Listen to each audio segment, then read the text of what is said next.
வழங்கும்படிக்கும் பிதாவாகிய தேவனுக்கு மகிமையாக இயேசு கிறிஸ்து கர்த்தர் என்று நாவுகள் யாவும் அறிக்கை பண்ணும்படிக்கும் எல்லா நாமத்திற்கும் மேலான நாமத்தை அவருக்கு தந்தருளினார். பாத்தீங்களா? அப்போ இயேசுவின் நாமத்தில் வானோர் பூதலோர் பூமியில் கீழுள்ளோர் முழங்கால் யாவும் முடங்கபடிக்கு.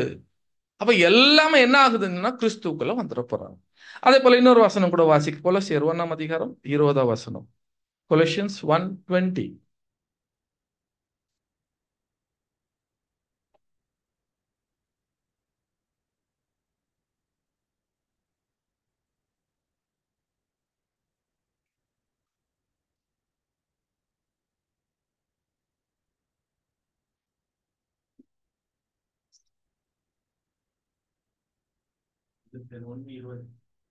கொலோசியன்ஸ் 1:20. அவர் சிலுவையில் சிந்தின இரத்தத்தினாலே சமாதானத்தை உண்டாக்கி உலோகத்தில் உள்ளவைகள் பரலோகத்தில் உள்ளவைகளாகிய யாவும் அவர் மூலமாய் தமக்கு ஒப்புரவாக்கிக் கொள்ளவும் அவர் பிரியமாயிற்றார். பாத்தீங்களா? அப்படி இருக்கும் போது பூலோகத்தில் உள்ளவைகளும் பரலோகத்தில் உள்ளவைகளும் யாவும் அவர் மூலமாக நமக்கு ஒப்புரவாக்க கொள்ள போகிறார். அப்படின்னும் போது இந்த யுகத்தின் முடிவில் இது சுவிசேஷ யுகம் முடிஞ்சதோ எல்லாமே யாருக்குள்ள வந்துருவாங்கன்னா கிறிஸ்துக்குள்ள வந்துருவாங்க. இன்னொரு வசனம் கூட வாசிக்கலாம். ஒரு 3 வசனம் தான் வாசிக்கிறோம். 1 கொரிந்தியர் 15 அதிகாரம் 25 வசனம் 27, 25, 27 2 வசனம். இந்தபடி தேவனுடைய இந்தபடி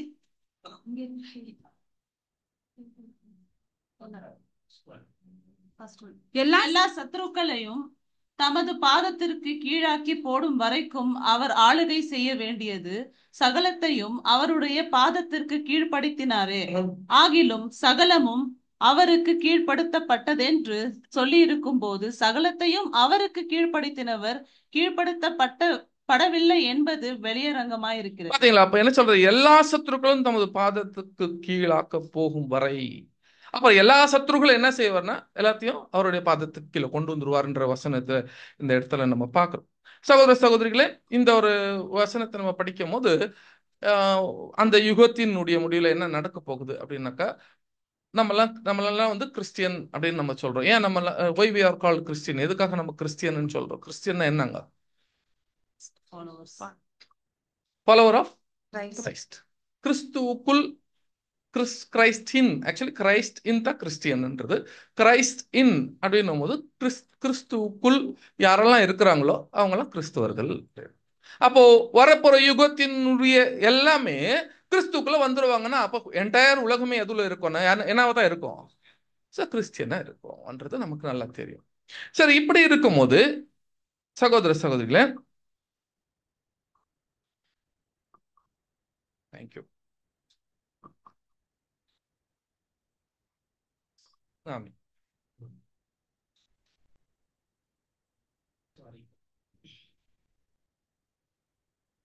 இப்படி இருக்கும்போது எப்படி இருந்தாலும் யுகத்தின் முடிவில் எல்லாரும் கிறிஸ்துக்குள்ள வந்துட போறாங்க, எல்லாம் கிறிஸ்டியன் ஆயிட போறாங்க. அப்படி இருக்கும்போது இந்த சுவிசேஷ யுகத்துல நம்மள அழைச்சிருக்கிற முக்கியமான விசேஷம் என்ன? ஏன்னா சாதாரணமா சர்ச்சுக்கு வந்துட்டு பாட்டு பாடிட்டு மீட்டிங் அட்டன் பண்ணிட்டு மறுபடியும் நல்ல ஃபெஸ்டிவல்ஸுங்கெல்லாம் இருக்கக்கூடிய நல்ல என்னங்க இது பண்டிகைலாம் நல்லா கொண்டாடிட்டு எல்லாம் போகிறதா இருந்துச்சுன்னு சொன்னாக்கா அதுக்கு நம்ம இங்கே வர வேண்டிய அவசியம், இந்த யுகத்தில் வர வேண்டிய அவசியம் இல்லை. சில பேர் என்ன நினைக்கிறாங்கன்ட்டு பிரதர் எழுதுறாருனாக்கா, வெறும் கிறிஸ்டியரை எதுக்காக கிறிஸ்டியனா இருக்கிறாங்கன்னு அவங்கள கேட்டாக்கா அவங்க என்ன சொல்றாங்கன்னா, நாங்கள் வந்து அந்த மதத்தில் இருக்கிறதுக்கு எங்களுக்கு பிடிக்கல, அதனால கிறிஸ்டியனா இருக்கிறேன். ஒரு சிலர் என்னன்னு சொல்றாங்கன்னா, நாங்கள் கிறிஸ்டியனா இருக்கிறதுக்கு முக்கியமான காரணம் என்ன? ஒரு சமாதானம். ஸோ இப்படியெல்லாம் நிறைய பேர் என்ன சொல்றாங்கன்னா, ஒரு சமாதானமா இருக்கும் இப்படி எல்லாம் சொல்லிட்டு சில விவரங்களை கொடுக்குறாங்க. ஆனா இங்க சுவிசேஷத்தின் யுகத்தினுடைய நமக்கு அழைச்சிருக்கிற அழைப்பு எதுக்காக? சாதாரணமான கிறிஸ்டியனா இருக்கணும்னாக்கா, கிறிஸ்துவர்களா இருக்கணும்னா யுகத்துக்கு என்ன பண்ணிடலாம்? ஆறாம அதுல வந்துடலாம். அந்த யுகம் நமக்காக வைக்கப்பட்டிருக்குது, இந்த உலகமே அதுல வர்றதுக்கு வைக்கப்பட்டிருக்கு. ஆனால் இந்த சுவிசேஷ யுகத்தினுடைய முக்கியத்துவம் நம்ம கவனத்துக்குள்ள கொண்டு வரணும் இன்னைக்கு. அப்ப எதுக்காக இல்லைங்களா? இப்ப பாருங்க, அந்த யுகத்துல ஃபோர்ஸபிளா எல்லாம் கிறிஸ்துக்குள்ள வந்துருவாங்க, எல்லாமே ஃபோர்ஸ்ல கிறிஸ்துக்குள்ள வருவாங்க. ஆனா இப்போ இந்த சுவிசேஷன் யுகத்துல ஃபோர்ஸ் இல்ல, சாய்ஸ். நமக்கு என்ன கொடுத்திருக்காரு? சாய்ஸ் கொடுத்திருக்கிறார். சாய்ஸ், நீங்க விருப்பப்பட்ட வரலாம், இல்ல என்ன வேண்டாம். ஆனா விருப்பப்பட்டு வரவங்களுக்கு ஒரு என்ன இருக்குது? ஒரு குறி இருக்குது. இதை கவனிக்கணும்னு சொல்லிட்டார். சாதாரணமா இருக்கணும்னா அங்க வந்துருங்க. நீங்களா விருப்பப்பட்டு வர்றதா இருந்துச்சுன்னா உங்களுக்கு வேலை ஒர்க் அவுட் இருக்குது. இங்க ஒர்க் அவுட் இல்லாம நீங்க என்ன பண்ண முடியாதுன்னாக்கா இந்த அழைப்புக்குள்ள வர முடியாதுன்ட்டா. அதுக்கு அந்த சுவிசேஷன் யுகத்தினுடைய முக்கியத்துவம் இப்ப நீங்க சொன்னீங்க. என்னங்க சுவிசேஷன் முக்கியத்துவம் என்னங்க? இயேசு கிறிஸ்துவனுடைய ஒரே குறிக்கோள் என்ன இருந்ததுன்னா, அவர் சிலுவையின் மரணத்தை அவர் பண்ணியிருந்தாலும் கூட, அவருடைய மரணத்தை கொடுத்திருந்தாலும் கூட, அவருடைய இந்த சுவிசேஷன் யுகத்தினுடைய முக்கியமான காரணத்தை அவர் என்ன சொல்றாரு? வாசிக்கலாம். எபேசியர் 1 அதிகாரம் 22, 23. எல்லாவற்றையும் அவருடைய பாதங்களுக்கு கீழ்ப்படுத்தி எல்லாவற்றையும் எல்லாவற்றாலும் நிரப்புகிறவருடைய நிறைவாகிய சரீரமான சபைக்கு அவரை எல்லாவற்றிற்கும் மேலான தலையாக தந்தருளினார். பாத்தீங்களா? அப்ப இங்க பார்க்கும்போது எல்லாவற்றையும் அவருடைய பாதங்களுக்கு கீழ்ப்படுத்தி, எல்லாவற்றையும் மறுபடியும் இந்த வசனம் கூட பாருங்க என்ன சொல்ற, எல்லாவற்றையும் அவருடைய பாதங்களுக்கு கீழ்ப்படுத்தி எல்லாவற்றையும் எல்லாவற்றாலும் நிரப்புகிறவருடைய அப்படின்னும் போது, இந்த எல்லாவற்றையும் கிறிஸ்துவுக்குள் நிரப்பக்கூடியவர்கள் நிறைவு, கிறிஸ்துவுடைய நிறைவு எப்படின்ற போது அங்க சொல்றாரு, நிறைவாகிய சரீரமாக சபைக்கு அவரை எல்லாவற்றிலும் மேலாக தலையாக தந்தீர். அப்படின்னும் போது இந்த யுகத்தின் முடிவினுடைய எல்லாவற்றையும் கிறிஸ்துக்குள் கிறிஸ்து நிறைவடைவது எப்போ அப்படின்னாக்கா சபைதான். சபையினுடைய முடிவு தான் என்ன ஆகுனா கிறிஸ்துவனுடைய நிறைவேறுதல். நான் ஏற்கனவே சொல்லிட்டேன், பழைய சப்ஜெக்ட் தான், கொஞ்சம் கவனத்துக்குள்ள சின்ன சின்ன அப்டேட்ஸ் அவ்வளவுதான்.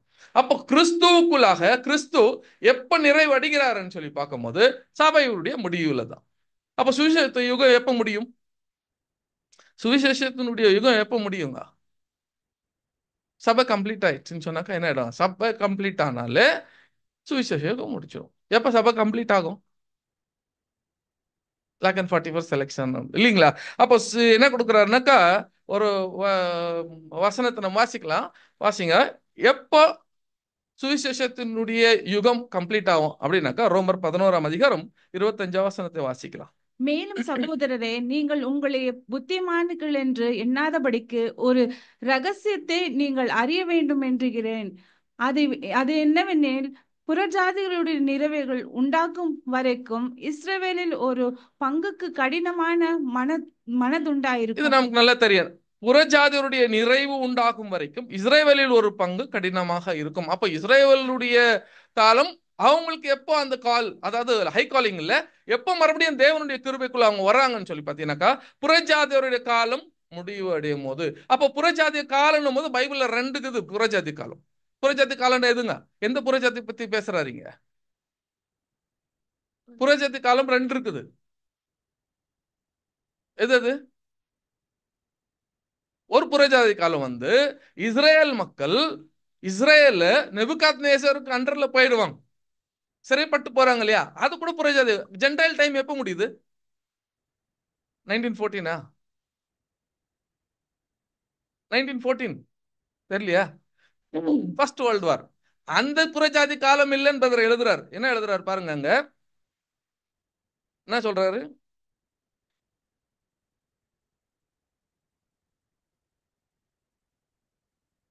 until the fullness. அப்போ ஃபுல்னஸ் ஆகணும்ன்றார். அப்போ சபையினுடைய முழுமையான அந்த கம்ப்ளீட்னஸ், ஃபுல்னஸ் இருக்கணும். அப்பதான் என்ன ஆகுதுனாக்கா எண்ட் வரும்ன்றார். இந்த சுவிசேஷத்துக்கு முடியும்ன்றார். அப்ப எந்த சுவிசேஷத்து ஜென்டைல் டைமை பத்தி பேசுறாருன்னா, not at the end of the literal 77 times, அது இல்ல, not at the end of the 70 years in Babylon. அவங்க 70 வருஷம் என்ன ஆயிட்டாங்க, அவங்க அந்த ஒரு காலம் கூட கிடையாது. But when the elect gospel church, the body of Christ has been perfected as the deliverer, the full number to be selected from among the Gentile to complete the body of bride. அப்ப என்ன கொடுக்குறாருன்னா, gentile சுவிசேஷ யுகம் எப்ப முடிவடையும் அப்படின்னா, நீங்க சொன்ன மாதிரியே 44 முடிவடைஞ்ச பிறகுதான் சுவிசேஷம். அதுக்கு நம்ம டேட்டே கொடுக்க முடியாது. சரி, இப்படி இருக்கும்போது சகோதர சகோதரிகளே, இதுல நமக்கு நாட் இன் ஃபோர்ஸ், இன் சாய்ஸை நம்ம கூப்பிட்டு இருக்கிறாரு. இந்த சாய்ஸை கூப்பிட்டு இருக்கிறவங்களுக்கு, இப்ப நாமளா முன்ன வந்து வர்றவங்களுக்கு என்ன கொடுக்குறாருன்னா, நீங்க செய்ய வேண்டிய முக்கியமான காரணம் என்ன, நம்ம செய்ய வேண்டியது என்ன, எதுக்காக அழைக்கப்பட்டிருக்கிறோம். ஒன்லி நாட் சர்ச் கோவர், வெறும் பைபிளை படிச்சுட்டோ இல்ல வெறும் இப்படி இருக்கிறது மாத்திரம் இல்ல, நமக்கு ஒரு முக்கியத்துவத்தை கொடுக்குறாரு. வாசிக்கலாம், எபேசியர் 2:10. ஏனெனில் நற்கிரியைகளை செய்கிறதற்கும் நாம் கிறிஸ்து இயேசுவுக்குள் சிருஷ்டிக்கப்பட்டு தேவனுடைய செய்கைகளாயிருக்கிறோம். அவைகளில் நாம் நடக்கும்படி அவர் முன்னதாக அவைகளை ஆயத்த பண்ணி இருக்கிறார். அப்ப என்ன கொடுக்குறாருன்னா, கிறிஸ்துவுக்குள், ஏனெனில் நற்கிரியை செய்கிறதுக்காக நம்ம என்ன பண்ணப்பட்டிருக்கா, அழைத்திருக்கிறார். நற்கிரியைகளை செய்யறதுக்காக கிறிஸ்துவுக்குள் நம்ம சிருஷ்டிக்கப்பட்டிருக்கிறோம். இப்ப இந்த சுவிசேஷத்தின் யுகத்துல நம்ம அழைக்கப்பட்டிருக்கிற சாய்ஸ் எடுத்து முன்ன வந்திருக்கிறோம், கூப்பிட்டு இருக்கிறோம்னா, முதலாவது கிறிஸ்து ஒரு திட்டம், அவருடைய முக்கியமான திட்டம் என்னன்னா, சபையை பத்தி தான் கவலைப்பட்டாரே தவிர இந்த உலக ஜனங்களை பத்தி அவர் என்ன பண்ணலன்னா இப்ப கவலைப்படல. ஆனா நிஜமாகவே அந்த யுகத்தின் முடிவுல எல்லாமே வந்துருவாங்க. அப்ப நம்மளுடைய சபையினுடைய முக்கியத்துவம் என்ன கொடுக்குறாருன்னா, உங்களை நாங்க கிறிஸ்துக்குள்ள சிருஷ்டிக்கப்பட்டிருக்கிற முக்கியமான காரணமே நற்கிரியை செய்கிறதுக்காக என்ன பண்ணிருக்கிறேன், உங்களை வச்சிருக்கிறார். சோ இந்த நற்கிரியைகள் என்ன, வாட் இஸ் திஸ், என்ன சொல்றேன்னா ஒர்க்மென்ஷிப். இந்த நற்கிரியை செய்யறதுக்காக நம்ம அழைக்கப்பட்டிருக்கிறோம் நம்ம பார்க்கிறோம். அதனால இந்த ஒரு ரகசியம் என்னன்னா, இன்னைக்கு நமக்கு சபைன்றது எல்லாத்துக்கும் தெரியும். ஆனா அப்போஸ்தலர் இருந்த காலத்துல சபைன்றது யாருக்குமே வந்து லேக்கன் 44 கிறிஸ்துக்கு ஒரு சபைன்றது ரகசியமாக இருந்துதான். வாசிக்கலாம், எபேசியர் 3:3 வரைக்கும். அது என்னவெனில், புறஜாதிகள் சுவிசேஷத்தினாலே உடன் சுதந்திரருமாய் ஒரே சரீரத்துக்குள்ளானவர்களுமாய் கிறிஸ்துவுக்குள் அவர் பண்ணின வாக்குத்தத்தத்துக்கு உடன் பங்காளிகளுமாய் இருக்கிறார்கள் என்று இந்த ரகசியத்தை அவர் எனக்கு இதை குறித்து நான் முன்னமே சுருக்கமாய் எழுதியிருக்கிறேன். அதை நீங்கள் வாசிக்கையில் கிறிஸ்துவின் ரகசியத்தை குறித்து எனக்கு உண்டாயிருக்கிற அறிவை அறிந்து கொள்ளலாம். இந்த ரகசியம் இப்பொழுது அவருடைய பரிசுத்த அப்போஸ்தலருக்கும் தீர்க்கதரிசிகளுக்கும் ஆவியானவராலே வெளிப்படுத்தப்பட்டிருக்கிறது போல முற்காலங்களில் மனுபுத்திரருக்கு அறிவிக்கப்படவில்லை. சொல்ல வரேன்னா, இது வந்து சபையே வந்து ஒரு சீக்ரெட், ஒரு ரகசியமாக இருந்தது. தேவன் எந்த இடத்துலயும் முதல்ல என்ன சொல்லணும், இந்த லேக்கன் 44 இல்ல சபையோ வந்து கிறிஸ்துவுக்கு தலையும் சரீரமாக ஏற்படுத்த போறது எந்த இடத்துலயுமே வெளிப்படுத்தல. இயேசு கிறிஸ்து வந்து இந்த 4 காஸ்பல்ல பேசும்போது கூட, அந்த 4 சுவிசேஷ புத்தகத்துல பேசும்போது கூட, அவர் எல்லாமே ஒரு காமன் ரட்சிப்பை பத்தி தான் பேசினாரே தவிர அவருக்கு ஒரு சரீரம், ஒரு லேக்கன் 44 எந்த இடத்துலயுமே என்ன பண்ணல, அவர்னா மென்ஷன் பண்ணல. ஆனா இது பிற்காலங்களிலே அப்போஸ்தலர்களுக்கு மாத்திரமே, அதுவும் அப்போஸ்தலனாகிய பவுலுக்கு மாத்திரமே என்ன ஆச்சுன்னு சொன்னா இந்த ஒரு வெளிப்பாடு வந்துச்சு. அந்த ரகசியத்தை நான் முன்னே பேசியிருக்கிறேன், அதாவது ரோமன்ஸ்ல பேசியிருக்கிறேன், ரோமன்ஸ்ல நான் பேசியிருக்கிறேன். இது மிகப்பெரிய ரகசியம் கொண்டு வந்துட்டான். இந்த ரகசியம் என்னன்னா, சபையை பாருங்க எவ்வளவு முக்கியத்துவம் சொல்லும் போது இட் வாஸ் எ சீக்ரெட். இப்ப அந்த சீக்ரெட்டுக்குள்ள நம்மள அழைச்சிருக்கிறாரு, ஒரு சாய்ஸ் எடுத்திருக்கிறாரு. இயேசு கிறிஸ்து ஒரு சபையை அழைத்துக்கிறதுக்கு முக்கியமான காரணம் என்ன, சுவிசேஷத்தின் யுகத்தில் இருக்கக்கூடிய நமக்கு கொடுத்திருக்கிற அந்த ஒரு வாய்ப்பை நம்மள அழைச்சிருக்கிறாரு. வெறும் உட்கார்ந்து கிறிஸ்டியனா இருந்துட்டு போறதுக்கு மாத்திரமே நம்மள அழைக்கலன்றார். அப்படி நம்ம அந்த மாதிரி நீங்க வாழணும், அந்த மாதிரி தான் இருக்கணும்னாக்கா அதுக்கு ஒரு காலம் இருக்குது. அந்த காலத்துல நீங்க ஆட்டோமேட்டிக்கா என்ன ஆயிடலாம், வந்து சேர்ந்துடலாம். எல்லாமும் வந்துருவாங்க, அதுல ஜெனரலா வந்து சேர்ந்துடலாம். அப்போ இங்க பிரதர் ரசில் ஒரு தாட் கொடுக்குறாரு. என்ன சொல்றேன்னா, இந்த ஒரு சீக்ரெட்டை அண்டர்ஸ்டாண்ட் பண்ண விஷயத்துல இந்த பைபிள்ல, இந்த உலகத்துல 2 கிளாஸ் ஆஃப் பீப்புளை எடுக்கிறார். ரீப்ரின்ஸ் நம்பர் கூட உங்களுக்கு நான் சொல்லி இருக்கிறேன், நீங்க பாத்தீங்கன்னாக்கா 2753 ரீப்ரின்ஸ் நம்பர். இதுல போய் படிச்சு பாருங்க. பிரதர் என்ன எழுதுறாருன்னா, இந்த ஒரு காஸ்பல் டைம்ல என்ன நடக்குது அப்படின்னாக்கா 2 கிளாஸ் ஆஃப் பீப்புள். அப்போ கிறிஸ்டியன், கம்ப்ளீட் கிறிஸ்டியன், செப்பரேட்டா பைபிள் ஸ்டூடெண்ட் அப்படியெல்லாம் இல்லாம என்டையர் கிறிஸ்டியன்ல அவர் என்ன பண்ணுவாங்க, 2 கிளாஸ் ஆஃப், 2 விதமான கிளாஸ் பிரிக்கிறார். 2 கிளாஸ் பிரிக்கிறார். ஒரு கிளாஸ் யாரு, அந்த கிறிஸ்டியன்ஸ் அப்படின்னும் போது 2 கிளாஸ் ஆஃப் கிறிஸ்டியன்ஸ். அதுல முக்கியமான ஒரு கிளாஸ் ஆஃப் கிறிஸ்டியன் யாருன்னு சொல்லி பார்க்கும்போது, அவங்க எதுக்காக கிறிஸ்டியனா இருக்கிறாங்கன்னு சொல்லும் போது பிரதர் எழுதுறாரு, எதுக்குன்னா பயம். என்ன பயம்? நரக பயம். ஒருவேளை நம்ம இப்ப தப்பு செஞ்சிட்டோம்னா, பாவங்களை செஞ்சிட்டோம்னா, நம்முடைய இருக்கக்கூடிய நாட்களில் பார்க்கிலும் நம்முடைய வேதனைகள் எப்படி இருக்கும்னா அநேகமா இருக்கும்ன்றதுனால தேவன் மேல பயத்தை வச்சிருக்கிறாங்க. அதனால நான் கிறிஸ்டினா இருக்கிறேன். அப்போ எதுக்காக இவங்க துதித்து எல்லாம் பாடுறாங்கன்னும் போது தேவன் இவங்களை ஒருவேளை ரட்சித்து என்ன பண்ணுவோம், நரகத்துல போடாம பரலோகத்துக்கு இட்டு போயிடுவாருன்ற ஒரு நம்பிக்கையில இந்த கூட்டம் இருக்குது. ஒரு கூட்டம் இவங்க மெஜாரிட்டி இருக்கிறாங்கன்றார். இன்னொரு கூட்டம் அப்படின்னும் போது இன்னொரு கிளாஸ் ஆஃப் பீப்புள் கொண்டு வரார். யாருன்னும் போது அதுல முக்கியமா அவங்களுக்கு என்ன தெரிஞ்சிச்சுனாக்கா, அவங்க எதுக்காக கிறிஸ்டியனா இருக்கிறாங்கன்னு அந்த ஜனத்துக்கு தெரியாது, எதுக்காக கிறிஸ்டியனா ஓடுறாங்கன்ற அவங்களுக்கு தெரியாது. ஆனா இன்னொரு கிளாஸ் ஆஃப் பீப்புள் இருக்கிறாங்க, அவங்களுக்கு என்ன கண்டுபிடிச்சிட்டாங்கன்னா, எதுக்காக அவங்க கிறிஸ்தவரா இருக்கிறாங்க, இன்னைக்கு எதுக்காக ஓடி நிற்கிறாங்கன்றத அவங்க கண்டுபிடிச்சிருக்கிறாங்க. அந்த கிளாஸ் ஆஃப் பீப்புள் அப்படின்னு சொல்றாரு. அதாவது அவங்களுக்கு என்ன ஆயிடுச்சுன்னு சொன்னா, நரக பயம் கிடையாது, தேவன் மேல இருக்கக்கூடிய பயத்தினால இவங்க கிறிஸ்துவர்களா இல்ல, நரகத்துல போட்டுருவாருன்ற பயத்தினால இல்ல. இவங்களுக்கு என்ன கண்டுபிடிச்சிட்டாங்கன்னா, ஒரு மேலான ஒரு ஒரு பரிசு பொருளை என்ன பண்ணிருக்காராம், வைக்கிறத யார் கண்டுபிடிச்சிட்டாருன்றாருன்னா, அந்த மகிமையான ஒரு விஷயத்த இந்த கிளாஸ் ஆஃப் பீப்புள் கண்டுபிடிச்சிருக்கிறாங்க.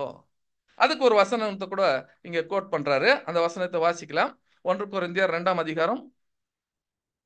உலக தோற்றத்துக்கு முன்னே தேவன் நம்முடைய மகிமைக்காக ஏற்படுத்தினதும் மறைக்கப்பட்டதுமாயிருந்த ரகசியமான தேவ ஞானத்தை பேசுகிறார். பாருங்க என்ன சொல்றாரு, உலக தோற்றத்துக்கு முன்னே தேவன் நம்முடைய மகிமைக்காக ஏற்படுத்தின அது மறைக்கப்பட்ட இந்த ரகசியத்தை உங்ககிட்ட நாங்க பேசுறேன்.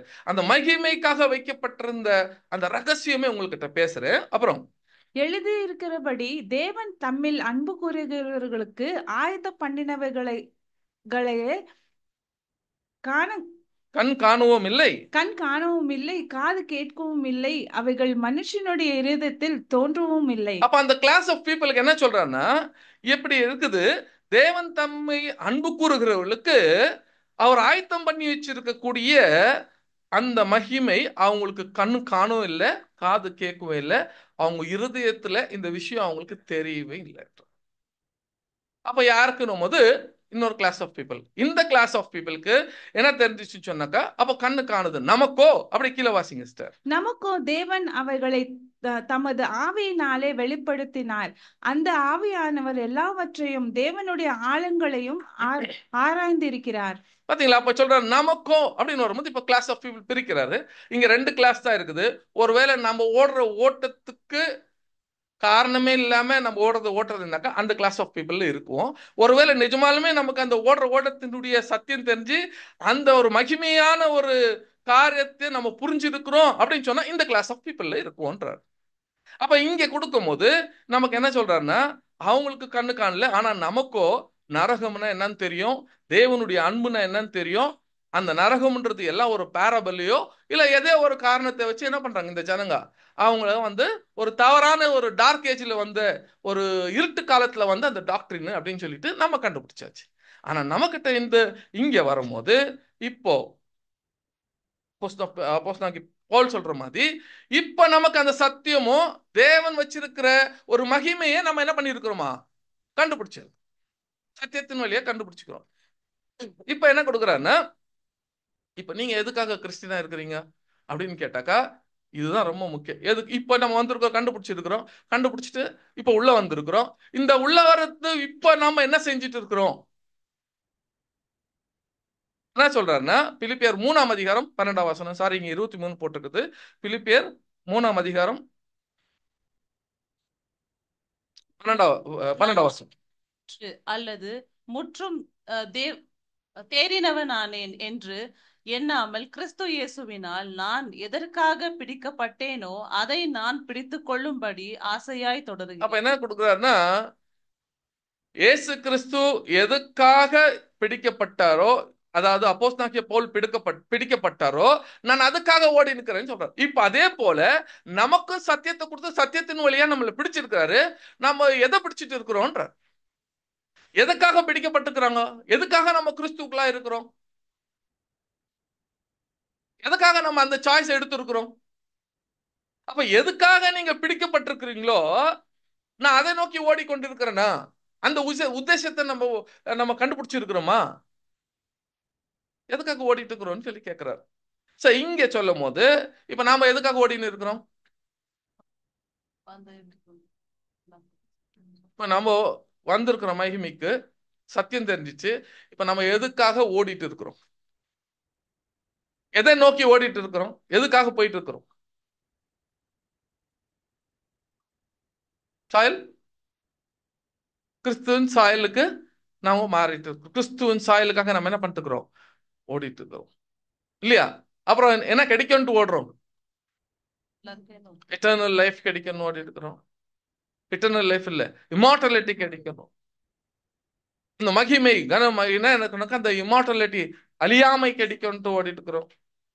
அந்த பந்தய பொருளுக்காக என்ன பண்ணிட்டு இருக்கிறோம்? ஓடிட்டு இருக்கிறோம். தேவனை சில பேர் என்ன கொடுக்கணும், நான் தேவனை பார்க்கிறோம் அப்படின்ற ஓடிட்டு இருக்கிறோம். சில பேர் வந்து பரலோகத்துக்கு போகணும், அதான் அவங்களுடைய உத்தேசமே.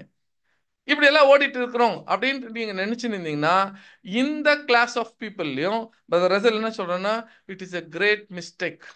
இப்படிப்பட்ட எண்ணம் கொண்டிருக்கிறவர்கள் எங்க வர முடியாதுன்னு சொன்னா அந்த கிளாஸுக்கே வர முடியாதுன்றார். ஏன் அப்படின்னும் போது இங்க எழுதுறாரு, it is therefore a very serious error to run for the prize and forgot or ignore or disregard the mark. அதாவது இவங்க வந்திருக்கதே என்னன்னு சொன்னா, நான் எப்படியாச்சும் அந்த இடத்த அந்த ஸ்தானத்தை எனக்கு இமார்டாலிட்டி கிடைச்சிடும், அந்த மகிமையான அந்த பரிசு எனக்கு கிடைச்சிடும் அப்படின்ட்டு ஒருவேளை ஓடுறவங்களா இருந்தா, எனக்கு அழியாமை கிடைக்கும், கிறிஸ்து பக்கத்துல நான் உட்காரணும்னு ஆசை, இல்ல பரலோகத்துக்கு போறதுக்கு எனக்கு ஆசை, இதெல்லாம் நீங்க மனசுல இருந்துச்சு இந்த காரணத்துக்காக ஒருவேளை ஓட்டத்தை ஓடுறதா இருந்துச்சுனாக்கா நிச்சயமா நீங்க யார் அந்த மாதிரி எண்ணம் கொண்டவங்க அங்க வர முடியாதுன்ட்டார். ஏன்னாக்கா இங்க எழுதுறாரு கீழே பாருங்க, அங்க அங்க எழுதும் போது என்ன கொடுக்குறாருன்னா, the quite common for the later class to think and to speak running for the prize and to measurably lose sight of the fact that it is not prize that we run என்ன எழுதுறாருன்னா towards the மார்க்ன்றாரு.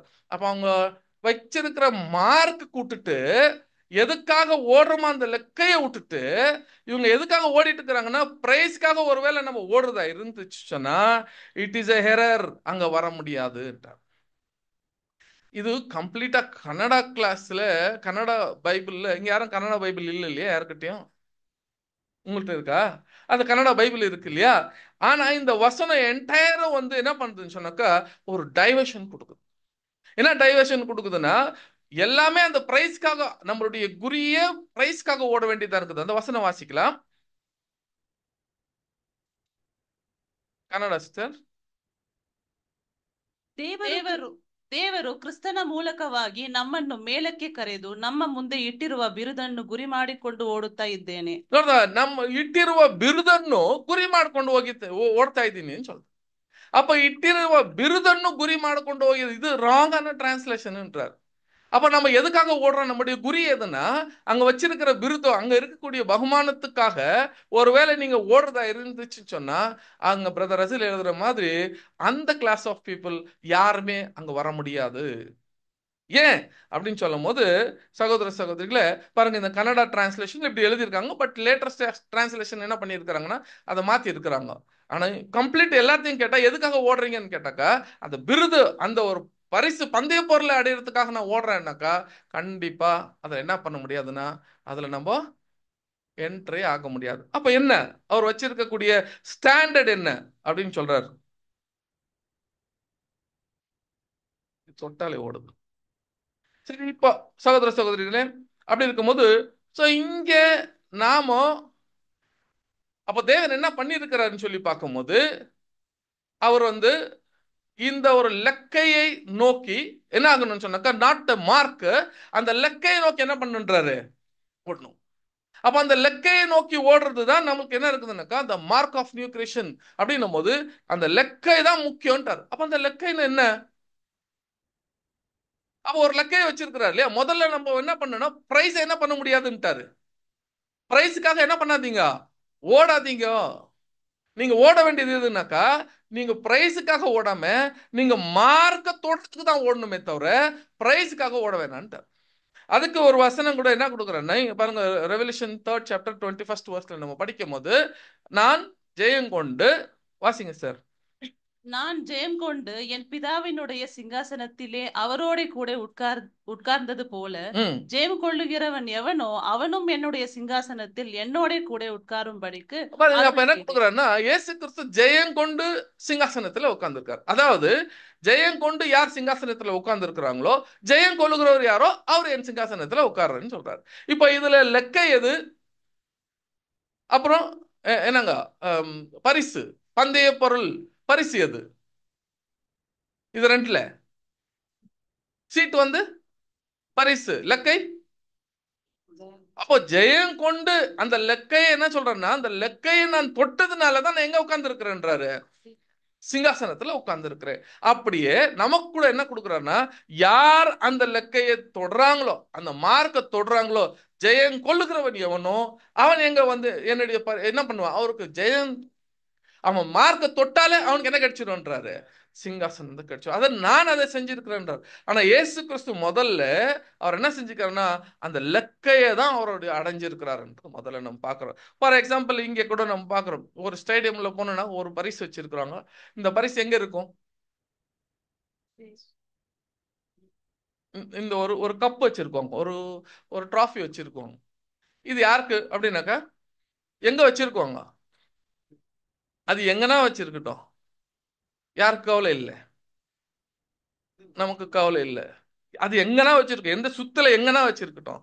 அப்போ ஒருத்தரை வந்து இங்கதான் வச்சிருக்கிறேன், இங்கதான் இருக்குதுன்னும் போது அது எங்க வச்சிருந்தாலும் கவலை இல்லை. யார் இந்த மார்க்க தொடுறாங்களோ அந்த பரிசு எங்க இருந்தாலும் அவங்க கைக்கு என்ன ஆயிட்டோம், அது தெரியும். இந்த எக்ஸாம்பிள் அவர் கொடுக்கும்போது சகோதர சகோதரிகளே, அப்போ அந்த நம்மளுடைய ஓட்டம் என்ன இருக்கணும்னாக்கா, இந்த பரிசை பெறது, பரிசுக்காக ஓடுறது இல்லைன்றாரு, உங்க லெக்கைக்காக ஓடணும்.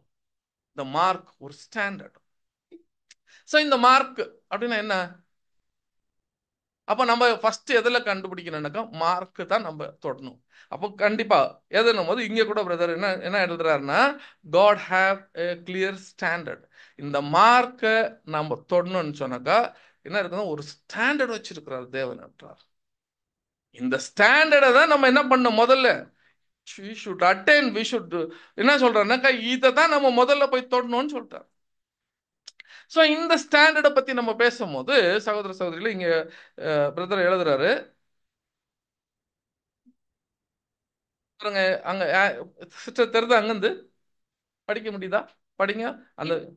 It is disputably reasonable. The God has some standard or test by which he will determine who are worthy to receive the blessings, the great blessings and honors offered to the elect, who are worthy to be members of the body of Christ and to share his millennial kingdom, and what shall constitute faithfulness in those who seek for glory, honor and immortality. போதும். அங்க என்ன கொடுக்குறாருன்னா, it is indivisibility, indisputability, reasonable that God has some standard.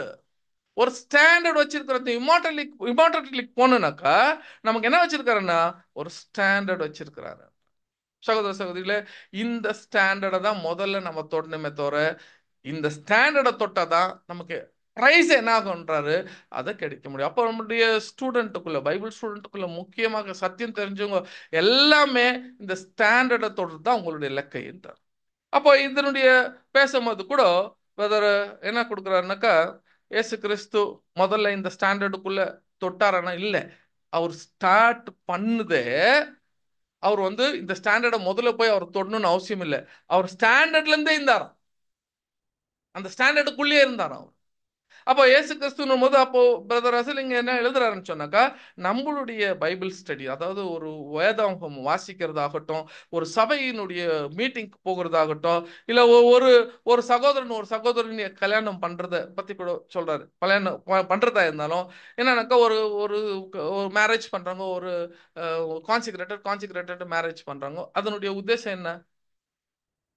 ஒரு consecrated பையனை பார்த்தாக்கா உடனடியாக ஒரு consecrated அவர் என்ன கேட்கறாருன்னா, எனக்கு யார் வேணும்? பொண்ணு கேட்டக்கா என்ன கேட்கும்? ஒரு கான்சிக்ரேட்டட். அப்போ கான்சிக்ரேட்டட் கல்யாணம் பண்றேன்னா அதனுடைய உத்தேசம் என்னன்னு பாத்தீங்கன்னா, இவங்க ரெண்டு பேரும் கிறிஸ்துவனுடைய சாயலுக்கு மாறுறதுக்காக தான் இவங்க என்ன பண்றாங்க, இவங்க உடன்படிக்கை செஞ்சு போறாங்க. ஆனா இவங்க கடைசியில என்ன ஆகுறாங்கன்னா அதை மறந்துடுறாங்கன்றார். அதே போல நம்மளுடைய ஸ்டடி காட்டேஜ் மீட்டிங் இல்ல எந்த ஒரு கேதரிங் ஆகட்டும், நம்மளுடைய உத்தேசம் என்னன்னா இந்த மார்க் ரீச் ஆகுறோமான்றத மாத்திரமே நம்ம மைண்ட்ல இருக்கணுமே தவிர, சும்மா சாதாரணமா சும்மா வந்து மீட்டிங் போறதுனால எந்த பிரயோஜனம் இல்லைன்னு கூட இந்த இடத்துல பிரதர் எழுதுறதை நம்ம பார்க்கணும். ஸோ அப்படி இருக்கும்போது சகோதர சகோதரிகளை, இப்போ பிரதர் எழுதும் போது என்ன சொல்றேன்னா, இந்த ஓட்டப்பந்தயத்தை வச்சு நமக்கு என்ன கொடுக்குறேன்னா, முதல்ல உங்களுடைய நீங்க கான்சிக்ரேஷனை சரியான விதத்துல பண்ணிருக்கிறீங்களா, தேவனுடைய என்ன சொல்றாருனாக்கா, உங்களுடைய பேர்கள் முதல்ல எங்க எழுதப்பட்டிருக்கணும் அப்படின்னாக்கா கான்சிக்ரேஷனுக்குள்ள ஆவிக்குரியமான நீங்க அந்த கான்சிக்ரேஷனை நீங்க அக்செப்ட் பண்ணிருக்கிறீங்க, தேவனும் நம்முடைய கான்சிக்ரேஷனை என்ன பண்ணிருக்காரு, அக்செப்ட் பண்ணிருக்காருன்னா முதல்ல நம்ம பார்க்கணும். அப்போ ஒரு வசனத்தை வாசிக்கலாம். எபிரேயர் 12ஆம் அதிகாரம் 23ஆம் வசனம். பரலோகத்தில் பேரெழுதியிருக்கிற முதற் பேரானவர்களின் சர்வ சங்கமாகிய சபையினிடத்திற்கும் யாவருக்கும் நியாயாதிபதியாகிய தேவனிடத்திற்கும் பூரணராக்கப்பட்ட நீதிமான்களுடைய ஆவிகளின் இடத்திற்கும். பாத்தீங்களா? அப்ப என்ன பண்றோம், பரலோகத்தில் பேர் எழுதிக்கப்பட்டிருக்கக்கூடிய அப்படின்னு சொல்றாரு. அதாவது முதற் பலனானவர். அப்ப பரலோகத்துல பேர் எழுதி இருக்கக்கூடிய முதல்ல என்ன ஆகணும்னு சொன்னா, நம்மளுடைய கான்சிக்ரேஷனுடைய ரெஜிஸ்ட்ரேஷன் எங்க இருக்கணும் தெரியுமா? எங்க இருக்கணுங்க? பரலோகத்துல எங்க இருக்கும்? ஜீவ புஸ்தகத்துல. ஜீவ புஸ்தகம் போது எங்க இருக்கணும்னா தேவனுடைய மைண்ட். அப்போ தேவனுடைய மைண்டுக்குள்ள யாருடைய பேர் எழுதப்பட்டிருக்கணும்னா நம்முடைய பேர் எழுதப்பட்டிருக்கணும். மெமோரி, மைண்ட்ன்றதுக்குள்ள மெமோரி, நம்மளுடைய மெமோரி எங்க இருக்கணும் அப்படின்னு சொல்லி பார்க்கும்போது, ஆனா என்ன பாதுகாக்கணும்னு சொல்லும் போது இதாங்க ஸ்டாண்டர்டு. அந்த ஸ்டாண்டர்ட் பாருங்க, இயேசு கிறிஸ்து முதல்ல எங்க இருந்தாரு, ஸ்டாண்டர்ட் போது இத தேவனுடைய மைண்டுக்குள்ளேயே நம்ம இருக்கணும். அந்த போய் தொட்டு அந்த லெக்கையை தொடர வரைக்கும் தேவனுடைய மைண்டுக்குள்ளேயே இருக்கணுமா, அவருக்குள்ளேயே அடங்கி இருக்கணும்ன்றார். ஒருவேளை தேவனுடைய மைண்ட்ல இருந்து நம்மளை கிறுக்கி போட்டாருன்னா என்ன, கிறுக்கி போடுவாரா? ஃபர்ஸ்ட் ஆஃப் ஆல் போடுவாரா? கண்டிப்பா என்ன இருக்குன்னு சொன்னாக்கா வாசிக்கலாம். வெளிப்படுத்தல் 3ஆம் அதிகாரம் 5ஆம் வசனம். ஜெயங்கொள்ளுகிறவனோ அவனுக்கு வெண்வஸ்திரம் தரிக்கப்படும், ஜீவ புஸ்தகத்திலிருந்து அவனுடைய நாமத்தை நான் கிறுக்கி போடாமல் என் பிதா முன்பாகவும் அவருடைய தூதர் முன்பாகவும் அவன் நாமத்தை அறிக்கையிடுவேன். பாத்தீங்களா? அப்ப என்ன கொடுக்கணும், ஜெயம் கொள்ளுகிறவன் யாரோ அவனுக்கு வெண்வஸ்திரத்தை தந்து ஜீவ புஸ்தகத்திலிருந்து அவருடைய நாமத்தை நான் கிறுக்கி போடாமல். அப்ப ஜெயம் கொள்ளுகிறவருக்கு யாரோ அவங்களுடைய நாமத்தை என்ன பண்ண போறது இல்லைன்னா ஜீவ புஸ்தகத்தை என்ன பண்றது இல்ல, கிறுக்கி போட மாட்டேன்றார். ஒருவேளை கிறுக்கி போட்டுட்டார்னா, ஒருவேளை தேவனுடைய மெமோரியில நம்ம பேர் இல்லைன்னா, நம்ம பேர்னா நமக்கு தெரியும் புது சிருஷ்டியினுடைய அந்த ஒரு பேர் நம்ம இல்ல, அவருடைய மெமோரியில நம்ம இல்லைன்னா என்னங்க அர்த்தம், ரிசரக்ஷன்ல வர முடியாதுன்னு தான் இது. அப்ப அவருடைய மெமோரியில ஒரு புது சிருஷ்டியனுடைய தொடக்கத்தை அதுக்கு தான் சொல்லிட்டாரு, நான் இங்க உங்களுக்கு போர்சிபிள் இல்ல, நீங்க உள்ள வரவங்களுக்கு சாய்ஸ். அப்ப இந்த சுவிசேஷ யுகத்துல சாய்ஸ் எடுத்து வரும், அது உங்களுடைய விருப்பம். ஆனா வரவங்க என்ன செய்யணும்னா நற்கிரியை செய்கிற சத்தியத்தை அறிஞ்சிருக்கணும். முதல்ல எதுக்காக ஓடுறன்றது அதை புரிஞ்சிருக்கணும். அதை தெரிஞ்சுதான் என்ன பண்ணணும் போது நம்ம எடுத்து அதுக்கு ஓட்டத்தை ஓடணும். ஒருவேளை நம்மளுடைய பேர் அங்க இல்ல அதனும் போது அதனுடைய கண்டிஷன் என்ன நீங்க எழுதுறாரு, வாசிக்கலாம். வெளிப்படுத்தல் 20ஆம் அதிகாரம் 15ஆம் வசனம். அப்பொழுது மரணமும் பாதாளமும் அக்கினி கடலில் தள்ளப்பட்டேன், இது இரண்டாம் மரணம். அப்ப 14ஆம் வசனம் வாசிங்க. 14 அதுலயே நீங்க பைபிள்ல இருந்து வாசிங்க சிஸ்டர். 20th chapter 14 and 15. அப்பொழுது மரணமும் பாதாளமும் அக்கினி கடலிலே தள்ளப்பட்டன, இது இரண்டாம் மரணம். 14 verse. 13 வாசிங்க. சமுத்திரம் தன்னிலுள்ள மரித்தோரை ஒப்புவித்தது, மரணமும் பாதாளமும் தங்களிலுள்ள மரித்தோரை ஒப்புவித்தன, யாவரும் தங்கள் தங்கள் கிரியைகளின் படியே நியாய தீர்ப்படைந்தார்கள். வெளிப்படுத்தல் அப்பொழுது மரணமும் பாதாளமும் அதல்ல 20th chapter 14 and 15 ரெண்டும் வாசிங்க. நெக்ஸ்ட் வாசிங்க அப்படியே. ஜீவ புஸ்தகத்தில் எழுதப்பட்டவன் அதுதான் ஜீவ புஸ்தகத்தில் எழுதப்பட்டவனாக காணப்படாதவன் எவனோ ம் அக்கினி கடலிலே தள்ளப்பட்டான். பாத்தீங்களா? அப்ப என்ன கொடுக்குறாருன்னா, ஜீவ புஸ்தகத்திலே எழுதப்படாத காணப்படாதவன் இவனோ அவன் எதுல தள்ளப்படுவான்னு சொல்லி பார்க்கும்போது அக்னி கடலில் அவன் இருக்குவான்னு சொல்றாரு. அக்னி கடலுக்கு கீழே டெபினேஷன் என்ன கொடுக்குறாங்கன்னா, அந்த அக்னி கடலே ரெண்டாவது மரணம். அப்போ ஜீவ புஸ்தகத்துல யாருடைய பேர், அதாவது நம்மளுடைய பேரோ நாமோ அங்க ரிஜிஸ்ட்ரேஷன் இல்லை அப்படின்னும் போது அப்ப என்ன கிடைக்காதுன்னு சொன்னா ரெசரக்ஷன் இல்லைன்றத கொண்டு வர்றார். இந்த இடத்துல தான் ஒரு ரான்சம்னுடைய இயேசு கிறிஸ்து சொல்லியா, இயேசு கிறிஸ்துவனுடைய தொடக்கமே எங்க இருந்ததுன்னா மார்க்ல இருந்து தான் இருந்ததுன்றார். அப்போ இயேசு கிறிஸ்து நம்ம அந்த மார்க்கை தொடர்றதுக்காக ஓடிட்டு இருக்கிறோம்.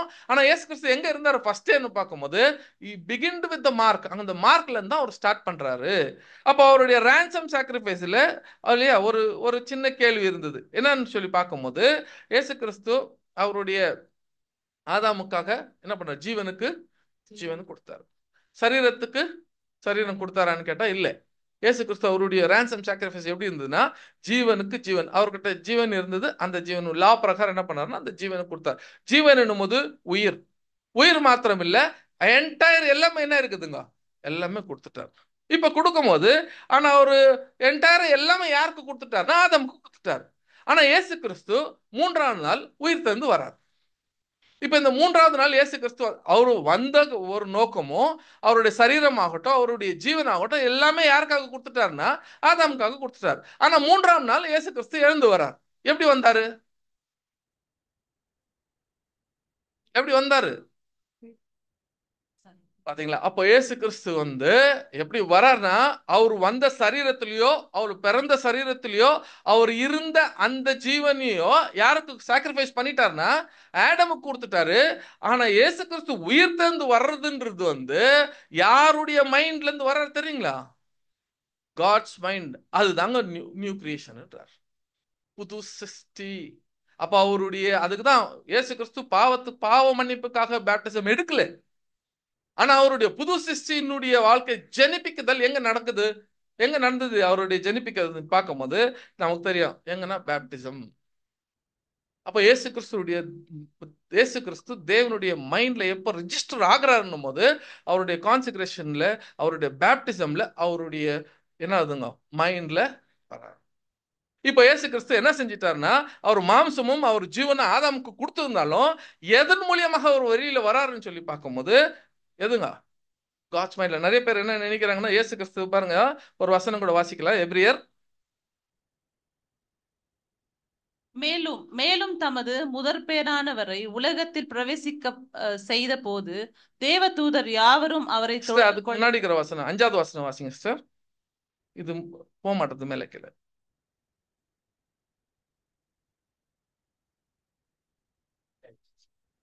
First chapter 5 and 6. இனி வரும் உலகத்தை குறித்து பேசுகிறோம். எபிரியர் 1ஆம் அதிகாரம் 5ஆம் வசனம். எப்படி எனில் நீ குமாரன் இன்று நான் உம்மை ஜெனிப்பித்தேன் என்றும் நான் அவருக்கு பிதாவாய் இருப்பேன் அவர் எனக்கு குமாரனாய் இருப்பார் என்றும் அவர் தூதர்களில் யாருக்காவது எப்போதாகிலும் சொன்னதுண்டோ?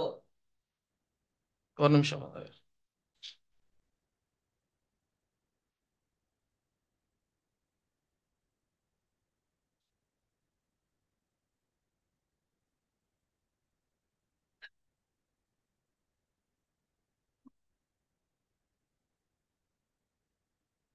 Okay next. ஓகே வாசிங்க பிரதர். எப்படினில் நீர் என்னுடைய குமாரன் இன்று நான் உன்னை ஜெனிப்பித்தேன் என்றும் நான் அவருக்கு பிதாவாய் இருப்பேன் அவர் எனக்கு குமாரனாய் இருப்பார் என்றும் அவர் தூதர்களில் யாருக்காவது எப்போதாகிலும் சொன்னீங்களா? நீர் என்னுடைய குமாரன் என்று என்ன சொல்றேன், இன்று உம்மை ஜெனிப்பித்தேன், நீர் என்னுடைய குமாரன் என்ற ஒரு சத்தத்தை கேட்டு நான் இன்று ஜெனிப்பித்தேன் என்ற சத்தம் எப்ப கேட்கப்பட்டதுன்னா இயேசு கிறிஸ்துவனுடைய பேப்டிசம்ல. ஆனா இங்கிலீஷ்ல வாசிக்கும் போது அதனுடைய அர்த்தமே வேற இருக்கும் பாருங்க. For unto which of the angels said he that any time thou art my son, this day I have begotten thee. இந்த நாள்ல உன்னை என்ன பண்ணிருக்கா ஜெனிப்பித்தேன்ன்றார். அப்போ இயேசு கிறிஸ்துவனுடைய ஜெனிப்பிக்குதல் எங்க நடக்குதுன்னும் போது பேப்டிசம்ல இந்த ஜெனிப்பிக்குதல் புது சிருஷ்டிக்காகிற ஜெனிப்பிக்குதல். ஆனா இயேசு கிறிஸ்துவனுடைய சிருஷ்டிப்புன்னு பார்க்கும்போது அவர் முதல் சிருஷ்டின்னு பார்க்கிறோம். தேவனுக்கு எல்லாத்தருடைய அது அப்போ. ஆனா இயேசு கிறிஸ்துவனுடைய ஜெனிப்பிக்குதல் எப்ப ஆகுதுன்னு சொல்லி பார்க்கும்போது அவருடைய பேப்டிசம் இப்ப கொடுக்கிறார். And again I will be to him a father. அப்ப மறுபடியும் நான் என்ன பண்ண போறேன் அவருக்கு? அப்ப ஏற்கனவே நான் அப்பாவை தான் இருந்தேன், எப்பத்துல இருந்து மறுபடியும் அப்பா அவருக்கு ஆக போறோம் போது அவருடைய ஜெனிப்பிக்குதல். அப்போ அந்த ஜெனிப்பிக்குதல் தான் என்ன ஆகுதுனாக்கா இயேசு கிறிஸ்துவனுடைய தேவனுடைய மைண்டுக்குள்ள அது போறது. இன்னொரு வசனம் கூட அப்படி 6வது வசனம் கூட வாசிங்க சிஸ்டர். அப்படியே மேலும் தமது முதற் பேரானவரை உலகத்தில் பிரவேசிக்க செய்த போது தேவதூதர் யாவரும் அவரை தொழுது கொண்டார்கள் என்றார். பாத்தீங்களா? இப்போ மேலும் அங்க போடும்போது இங்க இங்கிலீஷ்ல மறுபடியும் அந்த வார்த்தையை யூஸ் பண்ணல. மேலும் தமது முதற் பேரானவரை இப்ப சொல்றாரு. இந்த முதற் பேரானவர் பத்தி பேசும்போது எந்த முதற் பேரானவர் பேசுறாருன்னா இயேசு கிறிஸ்துவனுடைய முதல் சிருஷ்டியை பத்தி பேசல. முதல்ல சிருஷ்டி அந்த சிருஷ்டியை பத்தி பேசாம இந்த முதற் பலன் ஃபர்ஸ்ட் ஃப்ரூட் ஜெனிபிக்கல் படத்துல பத்தி பேசுறாரு. அப்போ இயேசு கிறிஸ்துவனுடைய ஜெனிப்பிக்குதல் அவருடைய சத்தத்தை கேட்டு இதோ என்னுடைய குமாரன் அப்படின்னு சொல்லும்போது அந்த சத்தத்தை கேட்கும் போது அவர் ஜெனிப்பிக்குதல் ஆனார். த ஃபர்ஸ்ட் பிகாட்டன் அப்படின்னும் போது and again when you bring it மறுபடியும் அவர் கொண்டு வரும் போது இந்த first begotten in the world he said and let all the angels of God worship him அப்படின்னும் போது என்ன கொடுக்குறாருன்னா எல்லா தூதர்களும் மறுபடியும் அவர் என்ன செய்யணும்? வர்ஷிப் பண்ணும். ஏற்கனவே இருந்தது, மறுபடியும் இந்த ஜெனிப்பிக்குதல் அப்படின்னு சொல்லி கொண்டு வர்றார். அப்போ இயேசு கிறிஸ்து 3ஆம் நாள் உயிர் தெழுந்தது அப்படின்னும் போது அவர் எங்க உயிர் தெழுந்தார்னா கல்லறைக்குள்ள இல்ல. நிறைய பேர் என்ன நினைக்கிறாங்க அவர் கல்லறைக்குள்ள இருந்து என்ன பண்ணியாரு உயிர் தெழுந்து வந்தாருன்னு கேட்டா இல்ல. கல்லறைக்குள்ள என்னன்னாக்கா ஜெனிப்பிக்குதல் அவர் உயிர் தெழுந்தல் எங்கன்னா இருக்கலாம், கல்லறைன்னு வரணும் அவசியமே இல்லை. சரி, இப்படி இருக்கும்போது நம்மளுடைய அண்டர்ஸ்டாண்டிங் என்னன்னு சொல்லி பார்க்கும்போது அந்த ஸ்டாண்டர்டு இயேசு கிறிஸ்துவனுடைய அந்த ஸ்டாண்டர்டை நமக்கு வச்சிருக்கிறாருன்றார். அந்த ஸ்டாண்டர்டா அவர் இருந்ததுனால தான் இயேசு கிறிஸ்து கரெக்டா அந்த 3ஆவது நாள் ஆட்டோமேட்டிக்கா அவருடைய மைண்ட்ல இருந்தவர் என்ன ஆயிட்டாரு? ரிசரக்ஷன் ஆயிட்டு அதுதான் ரிசரக்ட் ஆகி வந்தது. அப்ப நமக்கும் அதே தான் கொடுக்குறாரு. அந்த லக்கைன்னு போது மார்க்குன்னு சொல்லும் போது தேவன் நமக்கு என்ன பண்ணலன்னா எந்த விதத்திலையும் காம்ப்ரமைஸ் கொண்டு வரல. என்ன காம்ப்ரமைஸ் கொண்டு வரலன்னா மண்ணால எழுதுறாரு. இங்க இந்த மண்ணை கீழே ஒண்டி படிங்க பாருங்க. Matthew 5:48 சொல்லி கொடுத்துட்டு வாசிங்க sir. God has set no lower standard than this absolute perfection. பாத்தீங்களா? அப்ப என்ன கொடுக்குறேன்னா blessed are the pure, இருதயத்தில் சுத்தமுள்ளவன் பாக்கியவான். அவன் என்ன பண்ணுவார்? தேவனை தரிசிப்பான். அப்ப இங்க என்ன கொடுக்குறான்னா ஒரு ஓட்டத்தை ஓடுறதுக்குள்ள வந்திருக்கிறோம். இந்த சுவிசேஷ யுகத்துல நம்ம சாய்ஸ் எடுத்து உள்ள வந்திருக்கிறோம். அப்புறம் நற்கிரியை செய்கிறதுக்காக நம்ம அழைக்கப்பட்டிருக்கிறோம். இப்படி எல்லாம் வந்திருந்தாலும் தேவன் ஒரு கிளியர் ஸ்டாண்டர்ட் வச்சிருக்கிறாருன்றார். God has set no lower standard than this.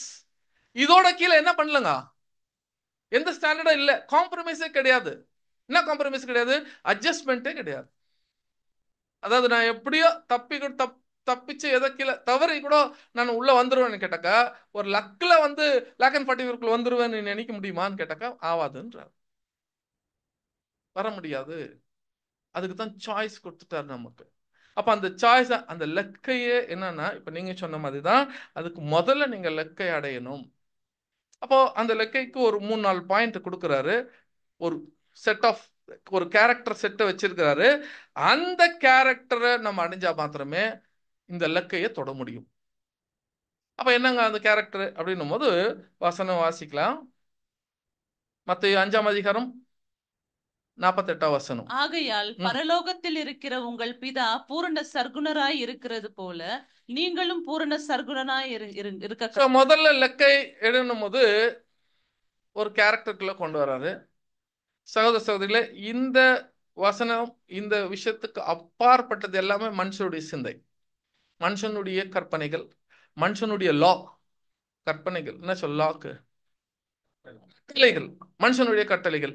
அப்ப தேவனோட அவர் வச்சிருக்கிற ஒரு லக்கை இருக்குது. அந்த லக்கையை தொடர்றதுக்கு நமக்கு முக்கியமான ஒரு சில விஷயங்கள்ல கொடுக்குறாரு. முதல்ல என்ன சொல்றாருன்னா இங்க எழுதுற பிரதர் ரசல் போது ஆகையால் பரலோகத்தில் இருக்கிற உங்கள் பிதா பூர்ண சத்குணரா இருக்கிறது போல நீங்களும் பூர்ண சத்குணரா இருக்க கடுவீர்கள். இப்ப இந்த மார்க் தொடணும்னு சொன்னா முதல்ல நம்ம யாரோடைய சத்குணரா இருக்கணும்? பிதாவாகிய தேவன் எப்படி இருக்கிறாரோ அதே போல நீங்களும் சத்குணரா இருக்க கடுவீர்கள். இப்படி இருந்தாதான் நம்ம பரிசு என்ன பண்ண முடியும்னா, இதான் லெக்கைன்ட்டார், முதல்ல இதை தொடுங்கன்ட்டார், அப்புறம் நீங்க பரிசு பத்தி சிந்திங்க. அப்போ கண்டிப்பா பிதாவுடைய சத்குணரா அவரு இருக்குது, பர்ஃபெக்ட் இருக்கிற மாதிரி நம்ம பர்ஃபெக்டா இருக்க முடியுமா? சாத்தியமா? சாத்தியம் ஆகுமா அப்படின்னு கேட்டா இங்க ஒரு கொஸ்டின் மார்க் தான். அதுக்கு இன்னும் கொஞ்சம் சிம்பிளிஃபை பண்ணி கொடுக்குறாரு. கண்டிப்பா என்ன பண்ண முடியாது, பிதாவுடைய ஸ்டாண்டர்டுக்கு நம்ம வர முடியாது. அப்போ உங்களுக்கு சிம்பிளிஃபை பண்ணி தர்றாரு. என்ன சிம்பிளிஃபை? இப்ப நீங்க சொன்னதுதான். என்ன சிம்பிளிஃபை பண்றாரு? ரோமர் 8ஆம் அதிகாரம் 29ஆம் வசனம். தம்முடைய குமாரன் அநேக சகோதரருக்குள்ளே முதற்பேரானவராய் இருக்கும் பொருட்டு தேவன் எவர்களை முன்னறிந்தாரோ அவர்களை தமது குமாரனுடைய சாயலுக்கு ஒப்பாய் இருப்பதற்கு சிம்பிளா சொல்றாரு. இப்ப நீ பிதாவுடைய ஸ்டாண்டர்டுக்கு நீ போகணும்னா உனக்கு ஒரு சாய்ஸ். என்ன சாய்ஸ் சொன்னா, நீ என்னவோ மாறலாம். இங்க கிறிஸ்துவனுடைய சாயலுக்கு நீங்க மாறிட்டா போதும், நீங்க யாருடைய எந்த பர்ஃபெக்ஷனுக்குள்ள வந்துடலாம், நீங்க பிதாவுடைய பர்ஃபெக்ஷனுக்கு வந்துடலாம் அப்படின்றாரு. அப்ப கிறிஸ்துவனுடைய சாயல்ல மாறுறது ஈஸியா? அப்ப கிறிஸ்துவனுடைய சாயல்ல மாறுறது ஈஸியான்னு கேட்டா அந்த லக்கைய தொடுறது கூட இன்னும் டஃப்பான ஒரு விஷயம்தான். இப்போ இந்த கிறிஸ்துவின் சாயலை தொடனா அதுக்கு இன்னும் சிம்பிளிஃபை இன்னும் கொடுத்துட்டார், இன்னும் சிம்பிளிஃபை பண்ணிட்டார். சிம்பிளிஃபை பண்ணி நீங்க இதை தொட்டா கிறிஸ்துவின் சாயலை தொடலாம், கிறிஸ்துவின் சாயலை தொட்டா பிதாவுடைய பர்ஃபெக்ஷனுக்கு வரலாம். அப்ப இதை தொடனாக்கா நெக்ஸ்ட் சிம்பிளிஃபிகேஷன் என்ன கொடுக்குறாருன்னா, வாசிங்க ரோமர் 8ஆம் அதிகாரம் 4ஆம் வசனம். மாம்சத்தின்படி நடவாமல் ஆவியின்படி நடக்கிற நம்மிடத்தில் நியாயப்பிரமாணத்தின் நீதி நிறைவேறும்படிக்கே அப்படி செய்தார். அப்ப என்ன பண்ணணும்? மாம்சத்தின்படி இதை நம்ம செய்ய முடியாது, ஆனா ஆவியின்படி நீங்க செய்யறீங்களா இருந்தீங்கன்னா நியாயப்பிரமாணத்தை நான் எதிர்பார்த்தனோ அது உங்ககிட்ட கிடைக்கும்ன்றார். நியாயப்பிரமாணத்துல நான் எதிர்பார்த்தனோ அது உங்களுக்கு நீங்க நிறைவேற்றுவீங்க. ஆனா மாம்சத்தின்படி அல்ல, நீங்க ஆவியின்படி நடக்கிறதா இருந்தா. அப்போ நியாயப்பிரமாணத்தை நீங்க ஃபுல்ஃபில் பண்ணிட்டீங்கன்னா நீங்க ஆவியின்படி நடக்கிறீங்கன்னு ப்ரூஃப் பண்ணிட்டு மறுபடியும் சிம்பிளிஃபிகேஷன் கொடுத்துட்டாரு. இப்ப நியாயப்பிரமாணத்தை ஃபுல்லா நாங்க நிறைவேற்ற முடியுமா? நியாயப்பிரமாணம் எல்லாத்தையும் நிறைவேற்ற முடியுமான்னு கேட்டா மறுபடியும் அதை பண்ண முடியாது. ஆவிலே அதை நம்ம அட்டெண்டும் பண்ண முடியாது. அங்கிருந்து இன்னும் சிம்பிளிஃபை பண்றாரு. என்ன சிம்பிளிஃபை பண்றாரு தெரியுங்களா? வாசிங்க 13ஆம் அதிகாரம் 10ஆம் வசனம், ரோமர் 13:10. அன்பானது பிறனுக்கு பொல்லாங்கு செய்யாது, ஆதலால் அன்பு நியாயப்பிரமாணத்தின் நிறைவேறுதலாய் இருக்கிறது. சிம்பிளா கொண்டு வந்துட்டார். இப்ப என்ன கொடுக்குறேன்னா, அன்பானது பிறனுக்கு பொல்லாங்கு செய்யாது, ஆதலால் அன்பு நியாயப்பிரமாணத்தின் நிறைவாயிருக்கிறது. இப்ப அன்பு நியாயப்பிரமாணத்தின் நிறைவா இருக்குதுன்னா நீங்கள் மாம்சத்தின் நடுவாமல் ஆவியின் நடக்கிற நம்மிடத்தில் நியாயப்பிரமாணத்தின் நீதி நிறைவேறும். அப்படின்னா இந்த அன்பை நீங்க செய்யறதாச்சுன்னா நியாயப்பிரமாணத்தின் நீதியை நிறைவேற்றிடுவீங்க. நியாயப்பிரமாணத்தின் நீதியை நிறைவேற்றிட்டீங்கன்னா இயேசு கிறிஸ்துவனுடைய சாயலை அட்டன் பண்ணுவோம். இயேசு கிறிஸ்துவனுடைய சாயலை தொட்டாலே இப்ப நமக்கு ரொம்ப முக்கியமான டார்கெட் என்ன கொடுத்துட்டாருங்க? அன்பு கொடுத்துட்டார் இல்லையா? இங்க நம்ம வாசிக்கும் போது என்ன கொடுக்குறோம்னாக்கா, நம்ம இந்த ஸ்டாண்டர்டு அன்புன்னு போது சாதாரணமா பேசுறோம். அன்புல செய்ய முடியுது, அதை தான் செய்ய முடியலங்க. தேவன் என்னவா இருக்கிறாரு? அவ்வளவுதாங்க. கடைசி எங்க கொண்டு வந்து இறக்கிட்டாருன்னா, நீங்க அன்பு செஞ்சாலே இப்ப சொல்றாரு தேவன் அன்பா இருக்கிறார், அந்த பர்ஃபெக்ஷனுக்குள்ள நீங்க போயிட முடியும். இதை மீறின எல்லா மனுஷனுடைய கட்டளையும் அது மனுஷனுடைய கட்டளை தான். இது அட்டன் பண்றதுக்கு அதை செய்யணும், இதை செய்யணும், இது எல்லாம் விர்ச்சுவல் எல்லாம் இந்த செய்யற இல்லைங்களா? அநேக காரியங்கள் அதை செய்யுங்க, இதை செய்யுங்க, இதை செஞ்சாதான் நீங்க பரலோகம் வருவீங்க, இதை பண்ணாதான் பரலோகம் வருவீங்கன்னு சொல்றது எல்லாமே இது மனுஷனுடைய இது. ஆனா தேவனுடைய வசனத்தின் அடிப்படையில நமக்கு கொடுத்திருக்கிற இந்த டார்கெட், தேவனுடைய சாயலுக்கு மாறினா தான் தேவன் பக்கத்துல உட்கார முடியும். அது கிறிஸ்துவனுடைய அடிச்சுவடை தொடர்ந்து அவருடைய சாயலுக்கு மாறணும். அதை செய்யணும்னா நமக்கு என்ன செய்யணும்னா அன்புன்ற கட்டளையை நாம் நிறைவேற்றணும்ட்டார். இதெல்லாம் முடியுமா, செய்ய முடியுமா அப்படின்னு கேட்டாக்கா முடியும், செய்ய முடியும்ன்றார். வசனம் கூட வாசிக்கலாம். 1 யோவான் 3ஆம் அதிகாரம் 3ஆம் வசனம். அவர் மேல் இப்படிப்பட்ட நம்பிக்கை வைத்திருக்கிறவன் எவனும் ம். அவர் சுத்தமுள்ளவராய் இருக்கிறது போல தன்னையும் சுத்திகரித்துக் கொள்ளுகிறான். பாத்தீங்களா? அவர் மேல் இப்படிப்பட்ட நம்பிக்கை வைத்திருக்கிறவர் யாவரும் அவர் சுத்தமா இருக்கிறது போல தன்னையும் சுத்திகரித்துக் கொள்ளுகிறான். அப்போ ஒருவேளை அவர் மேல நாம பிரியமா இருக்கிறோம், நம்பிக்கை வச்சிருக்கிறோம்னா, அவர் எப்படி சுத்தமா இருக்கிறாரோ அவன் என்ன செஞ்சுட்டு வந்து இருக்கிறான்னு அர்த்தம்னாக்கா அவனும் சுத்திகரித்து கொண்டு இருக்கிறான்னு சொல்லிட்டான். சோ நம்ம பண்ண முடியும்ன்றார். எப்படி பண்ண முடியாதுன்னா மாம்சத்துல பண்ண முடியாது. ஆனா என்ன செய்ய முடியாதுன்னா அந்த ஸ்டாண்டர்டை நீங்க மாம்சத்துல எப்பவுமே நிறைவேற்ற முடியாதுன்ட்டார். ஆனா எதுல செய்யலான்றாரு? ஆவின் சிந்தையில, ஆவியில நீங்க அதை செய்ய முடியும் அப்படின்றாரு. அப்புறம் 1 பேதுரு 1:15 உங்களை அழைத்தவர் பரிசுத்தராய் இருக்கிறது போல நீங்களும் உங்கள் நடக்கைகள் எல்லாவற்றிலேயும் பரிசுத்தராய் இருங்கள். பாத்தீங்களா? இப்ப எல்லாமே சொல்றாரு. ஆவாதுன்ட்டு இல்ல, அந்த ஸ்டாண்டர்டை நீங்க பண்ண முடியும். அப்ப உங்களை அழைத்தவர் பரிசுத்தமா இருக்கிறது போல நீங்கள் உங்கள் நடக்கை எல்லாவற்றிலும் என்ன இருங்க? பரிசுத்தமா இருங்க. பரிசுத்தரா இருக்கிறதுக்கு முயற்சி செய்யுங்க. இது நமக்கு ரொம்ப முக்கியமானது. சகோதர சகோதரி, இந்த லெக்கையை இயேசு கிறிஸ்து என்ன சொல்ற? அதுக்கு தான் சொல்றேன்னு நம்ம சாதாரணமான கிறிஸ்துவர்களா இருக்கணும் அப்படின்னாக்கா நமக்கு இந்த ஈகோம் செட் இல்ல. அறம சர்ச்சுக்கு ஓரா இருக்கிறோம், எல்லாம் வந்து அதெல்லாம் செய்யறனாக்கா நமக்கு ஒரு யுகம் வைக்கப்பட்டிருக்குது. அந்த யுகத்துல எல்லாம் வந்துடும், ஆட்டோமேட்டிக்கா எல்லாமே அது உள்ள வந்துடும்.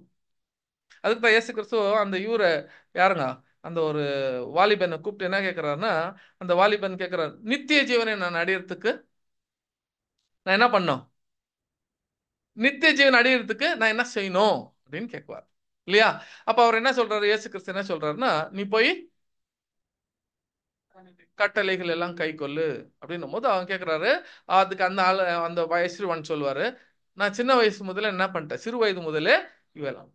அவங்க எந்த கட்டளைகள்னு கேட்குவார் அவரு. அப்ப சொல்றாரு, நீ தாய் தகப்பனை கனம் பண்ணுவாயாக, உன்னை நேசிப்பது போல பிறன், இதெல்லாம் சொல்லிட்டு அனுப்புவார். ஆனா இவர் சொல்ற, நான் சின்ன வயசுல இருந்து இதெல்லாம் பண்ணிட்டேன் அப்படின்னாரு.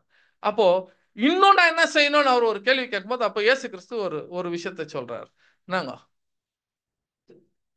ஒரு கேள்வி கேட்கிறாரு இயேசு கிறிஸ்து. அவனை என்ன கேட்கிறாரு? என்ன சொல்றாருங்க அந்த இடத்துல? உள்ளதெல்லாம் இல்ல, அதுக்கு முன்னாடி ஒரு கேள்வி கேட்கிறார். என்ன கேட்கிறார் தெரியுமா? நீ சாதாரணமான ஒரு யூதனா இருக்கணும்னு நினைச்சாலோ, சாதாரணமான கிறிஸ்துவனா இருக்கணும், போய் கட்டளைகளை கை கொள்ளு போ. இல்ல நான் இதுக்கு மேல இருக்கணும் அப்படின்னாக்கா அப்ப என்ன சொல்றேன்னா, அப்பனா நீ பூர்ண சத்குணனா இருக்க விரும்புகிறாயா? பாருங்க, வாசிங்க சொல்றது.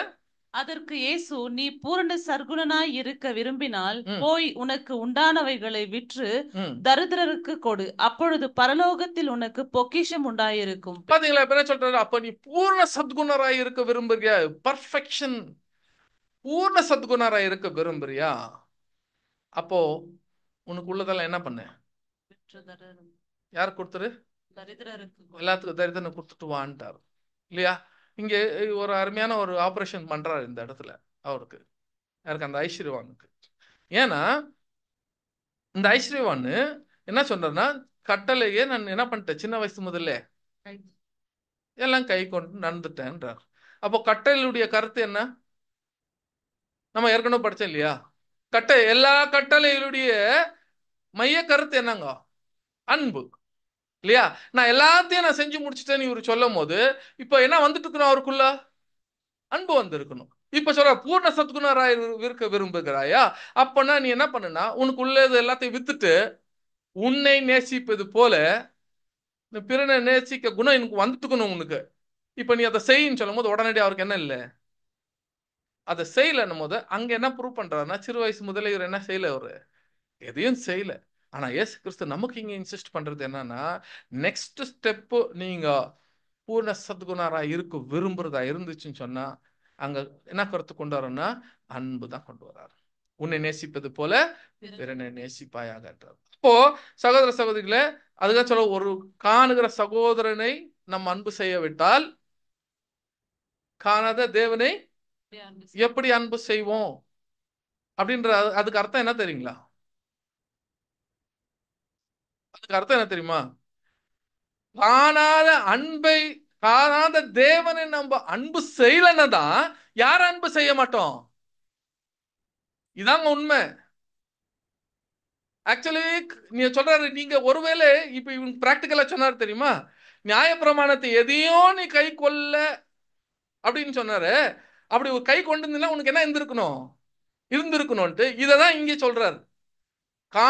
காணுகிற சகோதரனிடத்தை நீ அன்பு கூறலன்னா யார நீ அன்பு கூறலன்னு அர்த்தம்னா, முதல்ல நீ அவரை அன்பு கூறலன்றதுனாலதான் யார அன்பு கூறல நீங்க. அது பிராக்டிக்கலா உன்கிட்ட இல்லைன்றார். அப்ப நாம என்ன ப்ரூவ் பண்றோம்னா, அந்த அன்பு அவர்கிட்ட இருக்கிற அந்த அன்பை நம்ம காட்டுறது எதன் மூலியம் இருக்குதுன்னா எல்லாத்தையும் செய்வோன்றார். அதனால நமக்கு ஒரு டார்கெட் ஃபிக்ஸ் பண்ணி இருக்கிறார். ரொம்ப முக்கியமான ஒரு விஷயம். இந்த அன்பை நம்ம அட்டைன் பண்ணோம் அப்படின்னு சொன்னாலே சாதாரணமா நினைச்சு ஆகவே ஆகாது. வாங்கி கொடுக்கலாம், யாருக்குன்னா உதவி செய்யலாம், யாருக்குன்னா சாப்பாடு கொடுக்கலாம், இப்படி எல்லாம் செய்யலாம். ஆனா தேவன் எதிர்பார்க்கிற அன்பு நம்ம சகோதரன் மேல அப்ளை பண்ண முடியுமா அப்படின்னு சொன்னாக்கா பண்ண முடிய மாட்டேங்குது. ஏன் தெரியுங்களா? இதுல நமக்கு இருக்கக்கூடிய மூன்று விஷயம் என்ன தெரியுங்களா? ஒன்னு, நாம பிதாவாகிய தேவனை அன்பு கூறுறோமா? முதல்ல அப்படி அன்பு கூறுறதா இருந்துச்சு சொன்னா நாம தேவனுகிட்ட எப்படி அன்பு கூறுறோம். பெதர் எழுதும் போது இங்க 3 விஷயம் இயேசு கிறிஸ்து பத்தி பேசுறாரு. எப்பவும் பிதாவாகிய தேவனுகிட்ட அவர் பேசிட்டே இருந்தாராம். எப்படி தெரியுமா? ஜெபத்துல எந்த ஒரு விஷயம் இருந்தாலும் பிதாவாகிய தேவனிடத்துல இயேசு கிறிஸ்து நிறைய டைம் ஸ்பெண்ட் பண்றது பிதாவாகிய தேவனுடைய ஜெபத்துல தான்றார். இப்போ நான் தேவன்கிட்ட அன்பு செய்யறேன்ட்டு என்னுடைய ஜெபம் எப்படி இருக்குது? இப்போ என்னுடைய ஜெபம் எப்படி இருக்குதுங்க? நம்ம பேசிக் கிளாஸ்ல என்ன கத்து கொடுத்துருனா, உன்னுடைய ஜெபம் சுருக்கமா இருப்பதாக. ஏன்னா பிதாவாகிய தேவன் பரலோகத்துல இருக்கிறாரு, நீங்க எங்க இருக்கீங்க. அதனால என் ஜெபம் எப்படி இருக்கு தெரியுமா? இப்போ சுருக்கமா இருக்குது. யோசனை பண்ணுங்க. ஏஞ்சா தேங்க்யூ தேவனே, படுத்தா தேங்க்யூ தேவனேன்னு சொல்லிட்டு நம்முடைய ஜெபத்தை நம்ம முடிக்கிறோம். தேவனிடத்துல இருக்கக்கூடிய நம்முடைய அதாவது தேவன்கிட்ட நம்ம செய்யற சம்பாஷணம், நாம அவர்கிட்ட வச்சிருக்கிற அன்பு, முதல்ல பிரேயர். நம்முடைய பிரேயர் லைஃப எவ்வளவு குறைச்சிருக்கிறோம் பாருங்க. குறைச்சிருக்கிறோமா? கண்டிப்பா பிரேயரே பண்றது கிடையாது. ஏன்னா பைபிள் படிக்கிறது கூட பிரேயர் தான் சொல்லிட்டோம். நாம பாட்டு பாடுறது கூட என்னதான் பிரேயர் தான். கேதரிங் ஆனாலும் பிரேயர் தான். இதெல்லாம் சொல்லிட்டு பிரேயர்ன்றதே விட்டுட்டோம். நம்ம பிரேயர் பண்றது கிடையாது. அப்போ முதல்ல தேவன் மேல வச்சுட்டு இருக்கக்கூடிய அன்பு நம்ம கிட்ட இல்லை. ரெண்டாவது, தினந்தோறும் வேதத்தை வாசிக்கக்கூடிய மேண்டட்ரி கம்பல்சரி நம்ம தேவனுடைய வேதத்தை வாசிக்கக்கூடியவர்களா இருக்கிறோமான்னு பார்த்தாக்கா அங்கேயும் நம்ம என்ன செய்யறதுல தெரியுங்களா? வேதத்தை ஃபார்மாலிட்டிக்காக வாசிச்சுட்டு போயிடும். இப்ப சப்ஜெக்ட் நிறைய இருக்குதுனால, சப்ஜெக்ட் படிக்கிறது கேட்கறது இதனால வேதாகமத்தை நம்ம தொட்டு ரொம்ப ரேர் ஆயிட்டுக்குது. எப்பனா ஃப்ரீயா இருந்தா டைம் பாஸ் பண்றதுக்கு வரீங்களா தேவனே அப்படின்ற மாதிரி கூப்பிடுற மாதிரி ஆயிட்டுக்குது. அப்ப வேதாகமத்தை நம்ம கை கொள்ளனா இயேசு கிறிஸ்து சொல்றாரு, என் வார்த்தைகள். அப்ப முதல்ல தேவனுக்கிட்ட நீ அன்பு செய்யறன்னு சொல்லி ப்ரூவ் இருந்துச்சுன்னா உன்னுடைய ஜெபம் இருக்கணும். ரெண்டாவது, இயேசு கிறிஸ்துவை நீ அன்பு செய்யறதா இருந்துச்சுன்னா தேவனுடைய வார்த்தையை அன்பு செய்யறவர்களா இருக்கணும். அது தினந்தோறும் என்னுடைய உணவாக இருந்து அது மேல அன்பு செய்யறதா இருக்குதுன்னா இங்க என்ன ப்ரூவ் பண்றீங்கன்னா இயேசுவை அன்பு செய்கிறீர்கள் ப்ரூவ் பண்ணு. இத ரெண்டு நீங்க செஞ்சாதான் சகோதரர்கள் மத்தியில உங்களை அன்பை காமிக்க முடியுமே தவிர இது ரெண்டு செய்யாம சகோதரருடைய அன்பு நம்ம காமிக்கிறதுன்னா அத்தனையும் ஃபார்மாலிட்டி தான் அன்பா இருக்குமே தவிர உண்மையான அன்பு இருக்க வாய்ப்பு கிடையாது. ஸோ இங்க நமக்கு பைபிள் ஸ்டூடெண்ட்ல நெக்லிஜன் ஆயிருக்கக்கூடிய முக்கியமான ஒரு கருத்து வந்து சகோதர இதுதான். அதனால நம்மளுடைய ஃபர்ஸ்ட் ஃப்ரூட்ன்றார் என்ன கொடுக்குறாருன்னு சொல்லி பார்க்கும்போது வாசிக்கலாம். அவர் சித்தம் கொண்டு நம்முடைய சிருஷ்டிகளில் நாம் முதற் ஆவதற்கு நம்மை சத்திய வசனத்தினாலே ஜெனிப்பித்தார். வசனத்தினாலே ஜெனிப்பித்திருக்கிறார். இப்ப நம்ம சத்திய வசனத்தினாலே ஜெனிப்பித்திருக்கிறார். இங்க நம்ம கவனிக்க வேண்டிய விஷயம் போது ரெண்டு முக்கியமான விஷயம் நமக்கு தேவன் கொடுக்கிறார். ஒன்னு வந்து கிஃப்ட் ஆஃப் ஸ்பிரிட், இன்னொன்று வந்து ஃப்ரூட் ஆஃப் ஸ்பிரிட். ஓகே, இந்த கிஃப்ட் ஆஃப் ஸ்பிரிட் வந்து தேவன் நமக்கு கொடுக்கிறது. தேவன் நமக்கு கொடுக்கிறது எது? சப்ஜெக்ட் பேசுறது, டேலண்ட், நிறைய டேலண்ட்ஸ், நமக்கு இருக்கிற டேலண்ட்ஸ் எல்லாம் தேவன் என்ன பண்றாருன்னா இது கிஃப்ட் ஆஃப் ஸ்பிரிட். இந்த கிஃப்ட் ஆஃப் ஸ்பிரிட்ல தேவனுக்கு கிஃப்ட் ஆஃப் ஸ்பிரிட்டை நீங்க கொடுக்கறதுல எந்த பிரயோஜனமும் இல்லை. நான் இதை செஞ்சிட்டேன், நான் அதை பண்ணிட்டேன், இதை பண்ணிட்டேன், பாருங்க இது உனக்கு இது தேவன் கொடுத்துருக்குது கிஃப்ட் ஆஃப் ஸ்பிரிட். இதே கிஃப்ட் ஆஃப் ஸ்பிரிட் நான் இதை செய்யறதுனால பரலோகம் போயிடுவேன்னு சொன்னாக்கா மறுபடியும் போக முடியாது. ஒரு நல்ல ஸ்பீக்கர் கூட கீழே விழுந்து என்ன பண்ணலாம்னா நல்ல பாட்டத்தை பேசலாம். பேச முடியாதா? கண்டிப்பா பேசலாம். ஆனா நம்ம என்ன நினைக்கிறோம், ஒரு growth அப்படின்னா என்ன நினைக்கிறோம், ஒரு நான் நல்லா சப்ஜெக்ட் பேசிட்டேன்னா, நிறைய சப்ஜெக்ட் பேசிட்டேன், நிறைய விஷயங்களை ஞானமா பேசிட்டேன்னா நான் வந்து அந்த கிஃப்ட், அந்த ஸ்பிரிட்டுக்குள்ள, அது கிஃப்ட் ஆஃப் ஸ்பிரிட், அதுல டினே இல்லை. ஆனா நமக்கிட்ட கிஃப்ட் ஆஃப் ஸ்பிரிட் எதிர்பார்க்கல. தேவன் நமக்கிட்ட எதிர்பார்க்கறது என்ன தெரியுங்களா? ஃப்ரூட்ஸ் ஆஃப் ஸ்பிரிட் தான் நமக்கிட்ட எதிர்பார்க்க. இதை நம்ம கவனத்துக்குள்ள கொண்டு வரணும். அதனால இல்லையா, அப்போ நமக்கு fruits of spirit very important. அப்போ நமக்கு எப்பங்க இந்த பரிசுத்த ஆவின்றது வர்றதுன்றது, எப்போ நமக்கு பரிசுத்த ஆவி இந்த ஜெனிப்பிக்குதல், நம்மளோட ஜெனிப்பிக்குதல் எப்போ நடக்குதுங்க? பரிசுத்த ஆவினால நம்ம ஜெனிப்பிக்குதல் எப்போ நடக்குது? நமக்கு பேப்டிசம்ல நம்ம இல்லையா, தேவனுடைய வார்த்தை கேட்பதனால. அவர் சொல்றாரு, வாசிக்கலாம், எபேசியர் 1:13-14. நீங்களும் உங்கள் ரட்சிப்பின் சுவிசேஷம் ஆகிய சத்திய வசனத்தை கேட்டு விசுவாசிகளான போது வாக்குதத்தம் பண்ணப்பட்ட பரிசுத்த ஆவியால் அவருக்குள் முத்திரை போட. பாத்தீங்களா? அப்ப நீங்களும் உங்கள் ரட்சிப்பின் சுவிசேஷத்தை நீங்க சத்தியத்தை கேட்கும் போது அவருக்கு வாக்குத்தத்தம் பண்ணப்பட்ட பரிசுத்த ஆவியால் அவருக்குள்ள என்ன பண்ணப்பட்டீங்கன்றாரு? முத்திரை போடப்பட்டீர்கள். அப்புறம் கீழே அவருக்கு சொந்தமானவர்கள் அவருடைய மகிமைக்கு புகழ்ச்சியாக மீட்கப்படுவார்கள் என்பதற்கு ஆவியானவர் நம்முடைய சுதந்திரத்தின் ஆச்சரியமாக இருக்கிறார். அச்சாரமாக இருக்கிறார். இட் இஸ் என்ன சொல்றணும் போது இங்க பர்ச்சேஸ்ட்ன்றார்.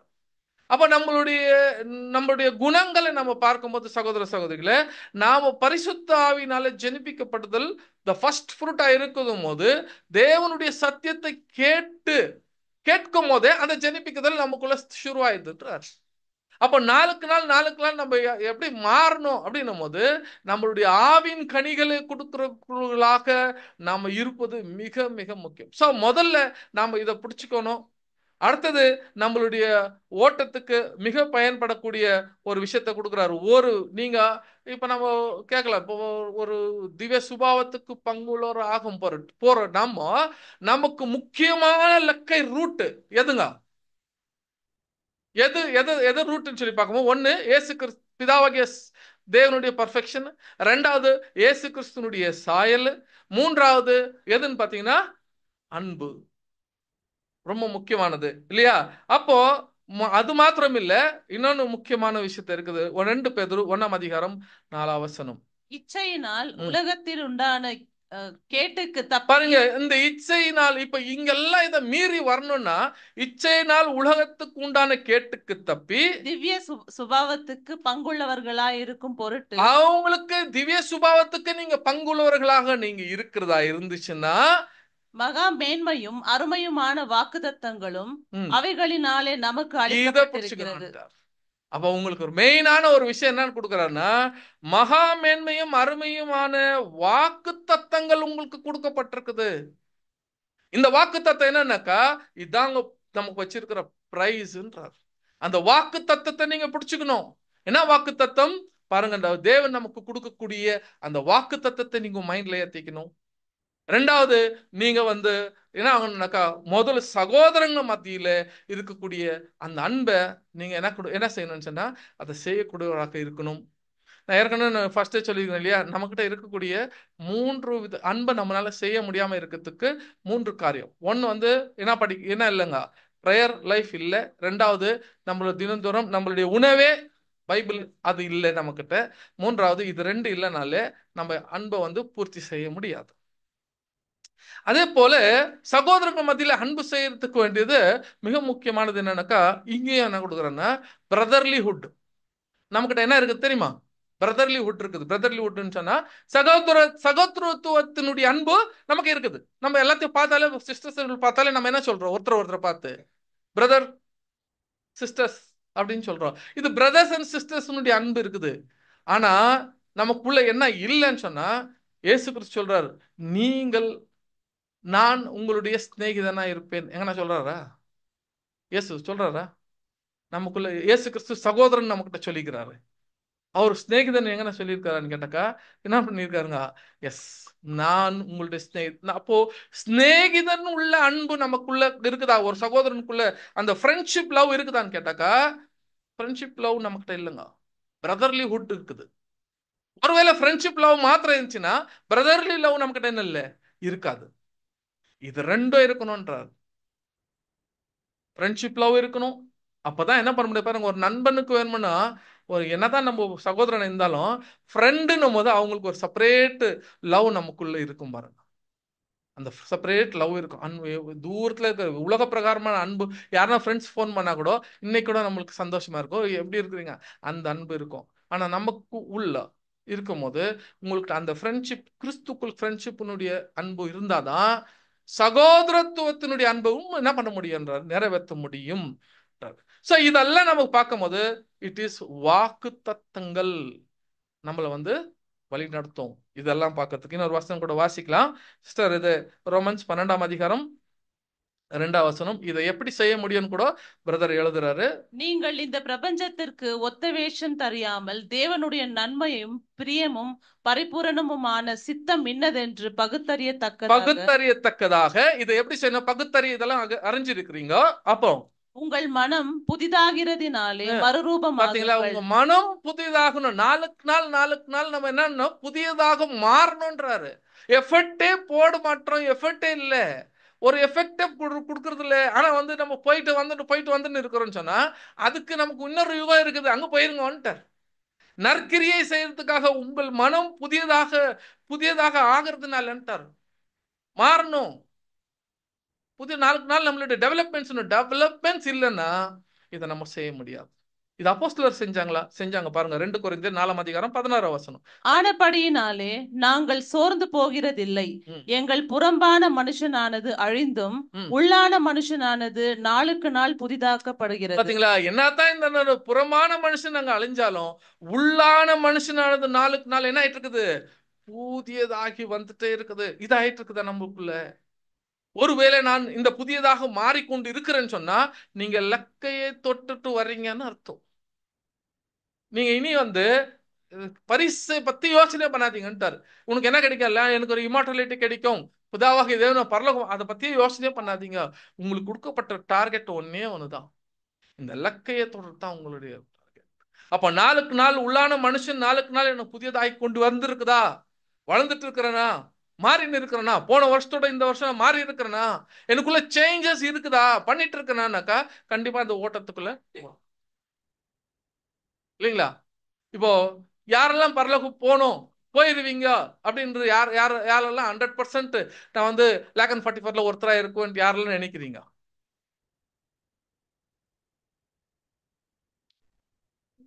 இவ்வளவு சொல்லிட்டு கேட்டாக்கா ஒருத்தரும் யாரெல்லாம் இருக்கிறீங்க பாத்தீங்க? ஒருத்தர் கூட என்ன இல்லைன்னா கைத்துக்கல. அப்போ பிரதர் என்ன எழுதுறாரு, யாரெல்லாம் லேக் அண்ட் 44க்கு நான் ஓடினுக்கிறேன்னு நினைக்கிறாங்களோ அவங்க தான் போவாங்கன்ட்டார். யாருமே நம்ம இல்லை.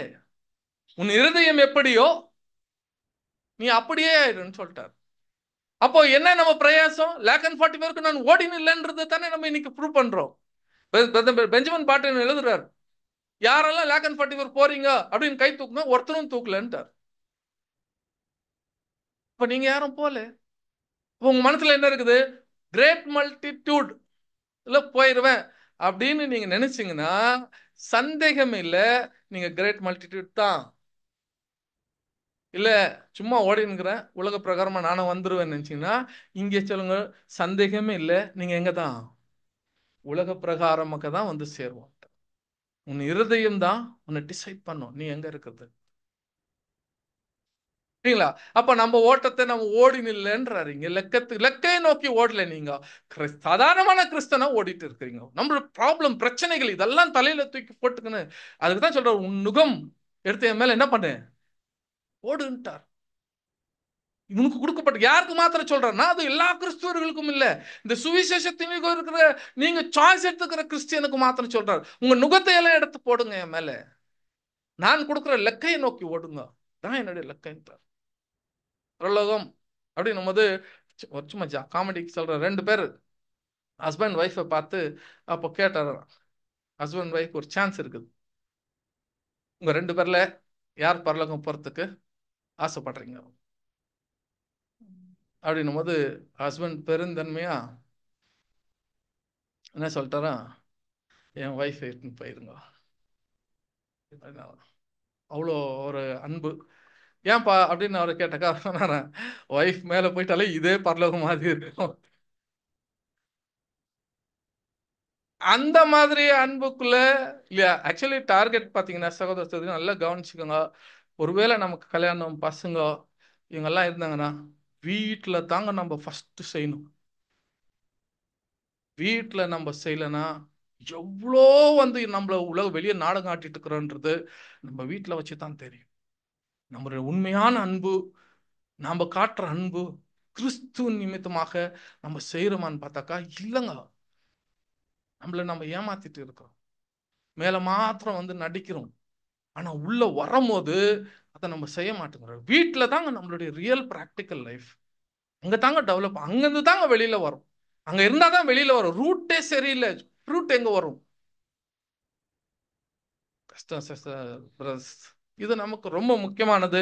கடைசியா ஒரே ஒரு வசனத்தை வாசித்து முடிக்கலாம். 2 பேதுரு 3ஆம் அதிகாரம் 18ஆம் வசனம். நம்முடைய கர்த்தரும் இரட்சகரும் ஆகிய இயேசு கிறிஸ்துவின் கிருபையிலும் அவரை அறிகிற அறிவிலும் விளங்குங்கள், வளருங்கள். அவருக்கு இப்பொழுதும் என்றென்றைக்கும் மகிமை உண்டாவதாக. அப்ப நம்முடைய கர்த்தராகிய இரட்சகர் இயேசு கிறிஸ்துவின் கிருபையில அவரை அறிகிற அறிவில நீங்க வளருங்கன்ட்டார். முதல்ல இதை தொடுங்க, வளருங்க, ரொம்ப முக்கியம். அப்போ இதுக்கு நெக்ஸ்ட் என்ன கொடுக்குறாருன்னா, 4 மார்க் நீங்க அட்டன் பண்ணிட்டு இருக்கிறீங்களா, பண்ணிட்டு எவ்வளவு பண்ணிருக்கிறீங்கன்ட்டு ரசில் என்ன எழுதுறாருன்னா, ஒரு 4 பாயிண்ட்ஸ் கொடுக்குறாரு. அந்த 4 பாயிண்ட்ஸை தான் செகண்ட் பார்ட்டை அது ஏன்னா அதுல நிறைய விஷயங்கள் இருக்கிறதுனால செகண்ட் பார்ட் இருக்குது. நீங்க அட்டன் பண்ணிட்டு இருக்கிறீங்களா, ஒருவேளை நீங்க அதை தொடல அப்படின்னாக்கா அதனுடைய எஃபர்ட் என்ன பண்ணும் அப்படின்றது கூட பிரதர் என்ன பண்றாருன்னா இங்க எழுதியிருக்கிறாரு. ஸோ இந்த பாடத்துக்கு இந்த இடத்துல ஸ்டாப் பண்றாங்க. தேவன் தாமே இந்த வார்த்தைகளை ஆசீர்வதிப்பாராக. ஆமென்.